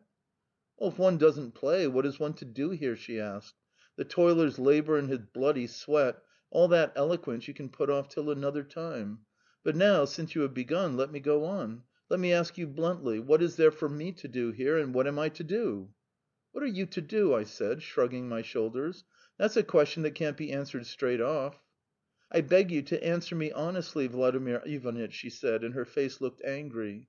"Once I have brought myself to ask you this question, I am not going to listen to stock phrases. I am asking you," she went on, beating her hand on the table as though marking time, "what ought I to do here? And not only here at Nice, but in general." I did not speak, but looked out of window to the sea. My heart was beating terribly.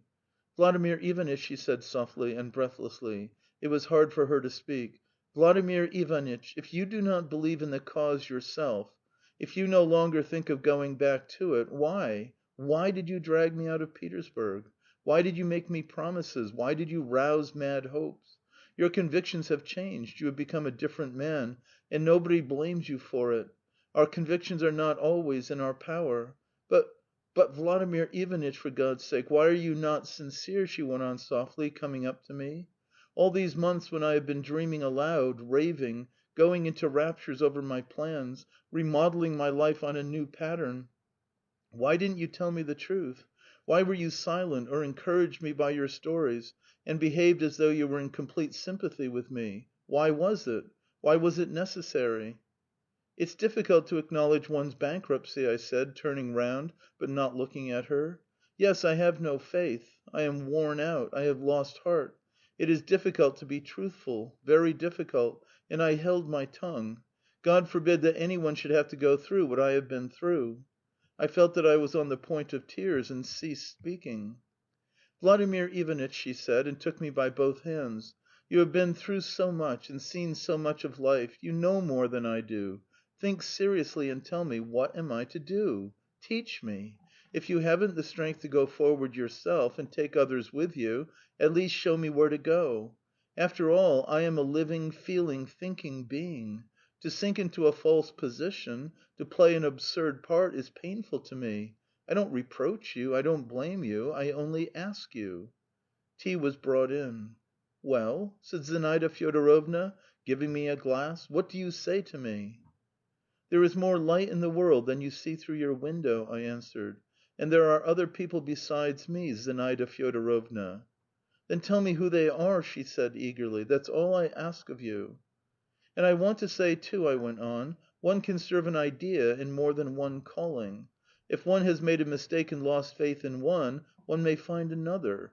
The world of ideas is large and cannot be exhausted." "The world of ideas?" she said, and she looked into my face sarcastically. "Then we had better leave off talking. What's the use?" She flushed. "The world of ideas!" she repeated. She threw her dinner napkin aside, and an expression of indignation and contempt came into her face. "All your fine ideas, I see, lead up to one inevitable, essential step. I ought to become your mistress. That's what's wanted. To be taken up with ideas without being the mistress of an honourable, progressive man is as good as not understanding the ideas. One has to begin with that is, with being your mistress, and the rest will come of itself." "You are irritated, Zinaida Fyodorovna," I said. "No, I am sincere," she cried, breathing hard. "I am sincere." "You are sincere, perhaps, but you are in error, and it hurts me to hear you." "I am in error?" she laughed. "Any one else might say that, but not you, my dear sir. I may seem to you indelicate, cruel, but I don't care. You love me? You love me, don't you?" I shrugged my shoulders. "Yes, shrug your shoulders," she went on sarcastically. "When you were ill I heard you in your delirium, and ever since these adoring eyes, these sighs and edifying conversations about friendship, about spiritual kinship. But the point is, why haven't you been sincere? Why have you concealed what is and talked about what isn't? Had you said from the beginning what ideas exactly led you to drag me from Petersburg, I should have known. I should have poisoned myself then, as I meant to, and there would have been none of this tedious farce. But what's the use of talking?" With a wave of the hand she sat down. "You speak to me as though you suspected me of dishonourable intentions," I said, offended. "Oh, very well. What's the use of talking? I don't suspect you of intentions, but of having no intentions. If you had any, I should have known them by now. You had nothing but ideas and love. For the present, ideas and love, and in prospect, me as your mistress. That's in the order of things, both in life and in novels. Here you abused him," she said, and she slapped the table with her hand, "but one can't help agreeing with him. He has good reasons for despising these ideas." "He does not despise ideas, he is afraid of them," I cried. "He is a coward and a liar." "Oh, very well. He is a coward and a liar, and deceived me. And you? Excuse my frankness. What are you? He deceived me and left me to take my chance in Petersburg, and you have deceived me and abandoned me here. But he did not mix up ideas with his deceit, and you... "For goodness' sake, why are you saying this?" I cried in horror, wringing my hands and going up to her quickly. "No, Zinaida Fyodorovna, this is cynicism.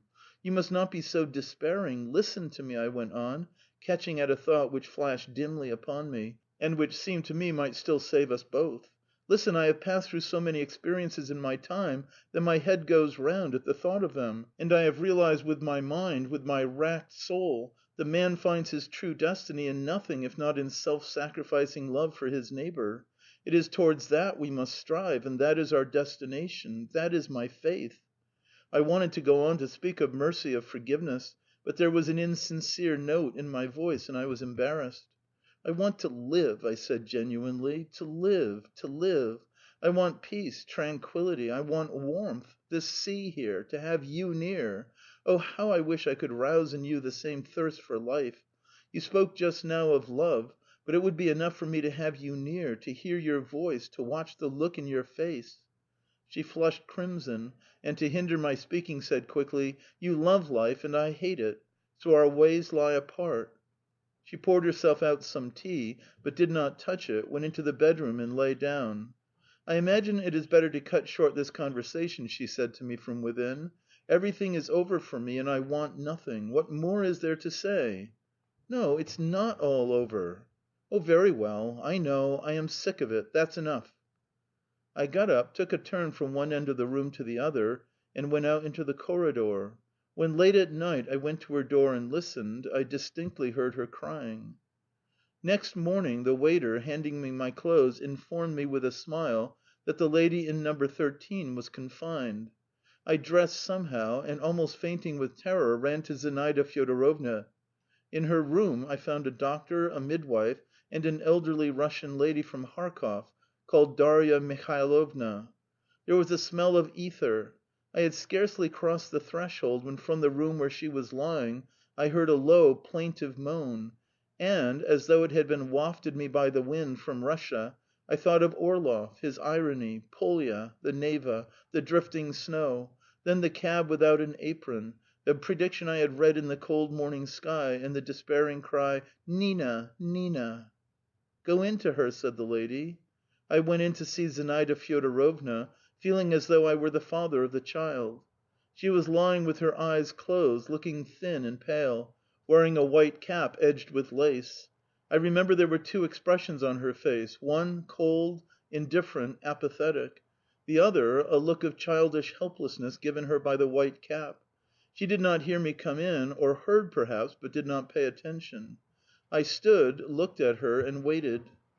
But her face was contorted with pain. She opened her eyes and gazed at the ceiling as though wondering what was happening to her. There was a look of loathing on her face. "It's horrible," she whispered. "Zinaida Fyodorovna!" I spoke her name softly. She looked at me indifferently, listlessly, and closed her eyes. I stood there a little while, then went away.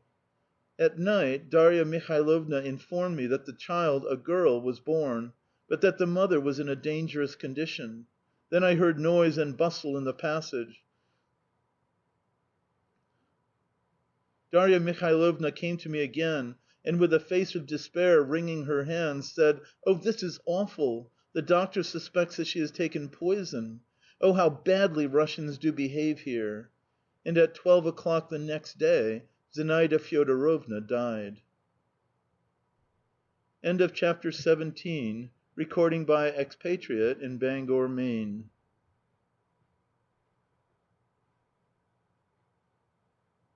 Chapter 18. 2 years had passed. Circumstances had changed. I had come to Petersburg again and could live here openly. I was no longer afraid of being and seeming sentimental, and gave myself up entirely to the fatherly, or rather idolatrous, feeling roused in me by Sonia, Zinaida Fyodorovna's child. I fed her with my own hands, gave her her bath, put her to bed, never took my eyes off her for nights together, and screamed when it seemed to me that the nurse was just going to drop her. My thirst for normal, ordinary life became stronger and more acute as time went on, but wider vision stopped short at Sonia, as though I had found in her at last just what I needed. I loved the child madly. In her I saw the continuation of my life, and it was not exactly that I fancied, but I felt, I almost believed, that when I had cast off at last my long, bony, bearded frame, I should go on living in those little blue eyes, that silky, flaxen hair, those dimpled pink hands which stroked my face so lovingly and were clasped round my neck. Sonia's future made me anxious. Orlov was her father. In her birth certificate she was called Krasnovsky. and the only person who knew of her existence and took interest in her, that is, I, was at death's door. I had to think about her seriously. The day after I arrived in Petersburg I went to see Orlov. The door was opened to me by a stout old fellow with red whiskers and no moustache, who looked like a German. Polya, who was tidying the drawing room, did not recognize me, but Orlov knew me at once. "Ah, Mr. Revolutionist," he said, looking at me with curiosity and laughing. "What fate has brought you?" He was not changed in the least: the same well groomed, unpleasant face, the same irony. And a new book was lying on the table just as of old, with an ivory paper knife thrust in it. He had evidently been reading before I came in. He made me sit down, offered me a cigar, and with a delicacy only found in well bred people, concealing the unpleasant feeling aroused by my face and my wasted figure, observed casually that I was not in the least changed, and that he would have known me anywhere in spite of my having grown a beard. We talked of the weather, of Paris. To dispose as quickly as possible of the oppressive, inevitable question which weighed upon him and me, he asked: "Zinaida Fyodorovna is dead?" "Yes," I answered. "In childbirth?" "Yes, in childbirth.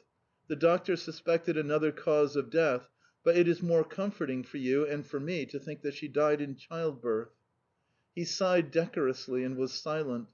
The angel of silence passed over us, as they say. "Yes, and here everything is as it used to be, no changes," he said briskly, seeing that I was looking about the room. "My father, as you know, has left the service and is living in retirement. I am still in the same department.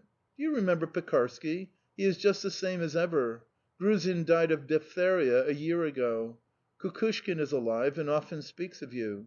By the way," said Orlov, dropping his eyes with an air of reserve, "when Kukushkin heard who you were, he began telling every one you had attacked him and tried to murder him, and that he only just escaped with his life." I did not speak. "Old servants do not forget their masters. It's very nice of you," said Orlov jocosely. "Will you have some wine and some coffee, though? I will tell them to make some." "No, thank you. I have come to see you about a very important matter, Georgy Ivanitch."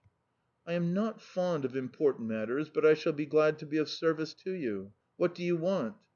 "You see," I began, growing agitated, "I have here with me Zinaida Fyodorovna's daughter. Hitherto I have brought her up, but, as you see, before many days I shall be an empty sound. I should like to die with the thought that she is provided for."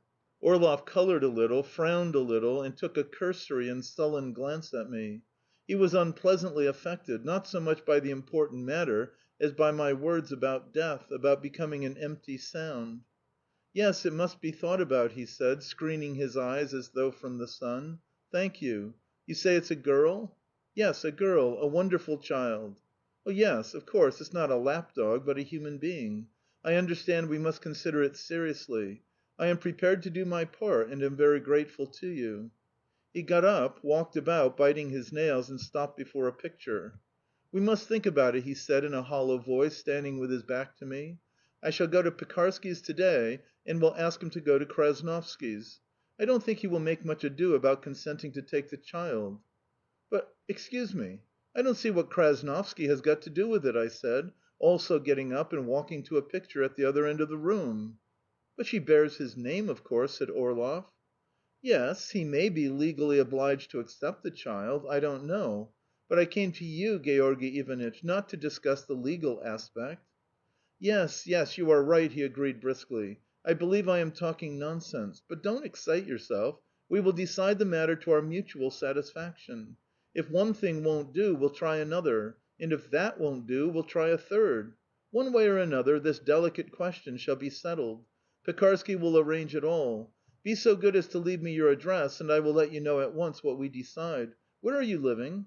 Orlov wrote down my address, sighed, and said with a smile: "Oh, Lord, what a job it is to be the father of a little daughter! But Pekarsky will arrange it all. He is a sensible man. Did you stay long in Paris?" "2 months." We were silent. Orlov was evidently afraid I should begin talking of the child again, and to turn my attention in another direction, said: "You have probably forgotten your letter by now. But I have kept it. I understand your mood at the time, and I must own I respect that letter. Damnable cold blood!" Asiatic. Coarse laugh. That was charming and characteristic," he went on with an ironical smile. "And the fundamental thought is perhaps near the truth, though one might dispute the question endlessly. That is," he hesitated, "not dispute the thought itself, but your attitude to the question, your temperament, so to say. Yes, my life is abnormal, corrupted, of no use to anyone, and what prevents me from beginning a new life is cowardice. There you are quite right. But that you take it so much to heart, are troubled and reduced to despair by it, that's irrational. There you are quite wrong. A living man cannot help being troubled and reduced to despair when he sees that he himself is going to ruin, and others are going to ruin round him. Who doubts it? I am not advocating indifference. All I ask for is an objective attitude to life. The more objective, the less danger of falling into error. One must look into the root of things and try to see in every phenomenon a cause of all the other causes. We have grown feeble, slack, degraded, in fact. Our generation is entirely composed of neurasthenics and whimperers. We do nothing but talk of fatigue and exhaustion. But the fault is neither yours nor mine. We are of too little consequence to affect the destiny of a whole generation. We must suppose for that larger, more general causes with a solid raison d'être from the biological point of view. We are neurasthenics, flabby, renegades, but perhaps it's necessary and of service for generations that will come after us. Not one hair falls from the head without the will of the Heavenly Father. In other words, nothing happens by chance in nature and in human environment. Everything has its cause and is inevitable. And if so, why should we worry and write despairing letters? "It's all very well," I said, thinking a little. "I believe it will be easier and clearer for the generations to come, our experience will be at their service. But one wants to live apart from future generations and not only for their sake. Life is only given us once, and one wants to live it boldly, with full consciousness and beauty. One wants to play a striking, independent, noble part. One wants to make history so that those generations may not have the right to say of each of us that we were nonentities or worse. I believe what is going on about us is inevitable and not without a purpose. But what have I to do with that inevitability? Why should my ego be lost?" "Well, there's no help for it," sighed Orlov, getting up, and, as it were, giving me to understand that our conversation was over. I took my hat. "We've only been sitting here half an hour, and how many questions we have settled, when you come to think of it," said Orlov, seeing me into the hall. "So I will see to that matter. I will see Pekarsky to day. Don't be uneasy." He stood waiting while I put on my coat, and was obviously relieved at the feeling that I was going away. "Georgy Ivanitch, give me back my letter," I said. "Certainly." He went to his study, and a minute later returned with the letter. I thanked him and went away. The next day I got a letter from him. He congratulated me on the satisfactory settlement of the question. Pekarsky knew a lady, who wrote, who kept a school something like a kindergarten where she took quite little children. The lady could be entirely depended upon, but before concluding anything with her, it would be as well to discuss the matter with Krasnovsky. It was a matter of form. He advised me to see Pekarsky at once and to take the birth certificate with me, if I had it. "Rest assured of the sincere respect and devotion of your humble servant." I read this letter, and Sonia sat on the table and gazed at me attentively without blinking, as though she knew her fate was being decided. End of chapter 18. Recording by Expatriate in Bangor, Maine. End of an anonymous story by Anton Chekhov, translated by Constance Garnett, 1861 to 1946.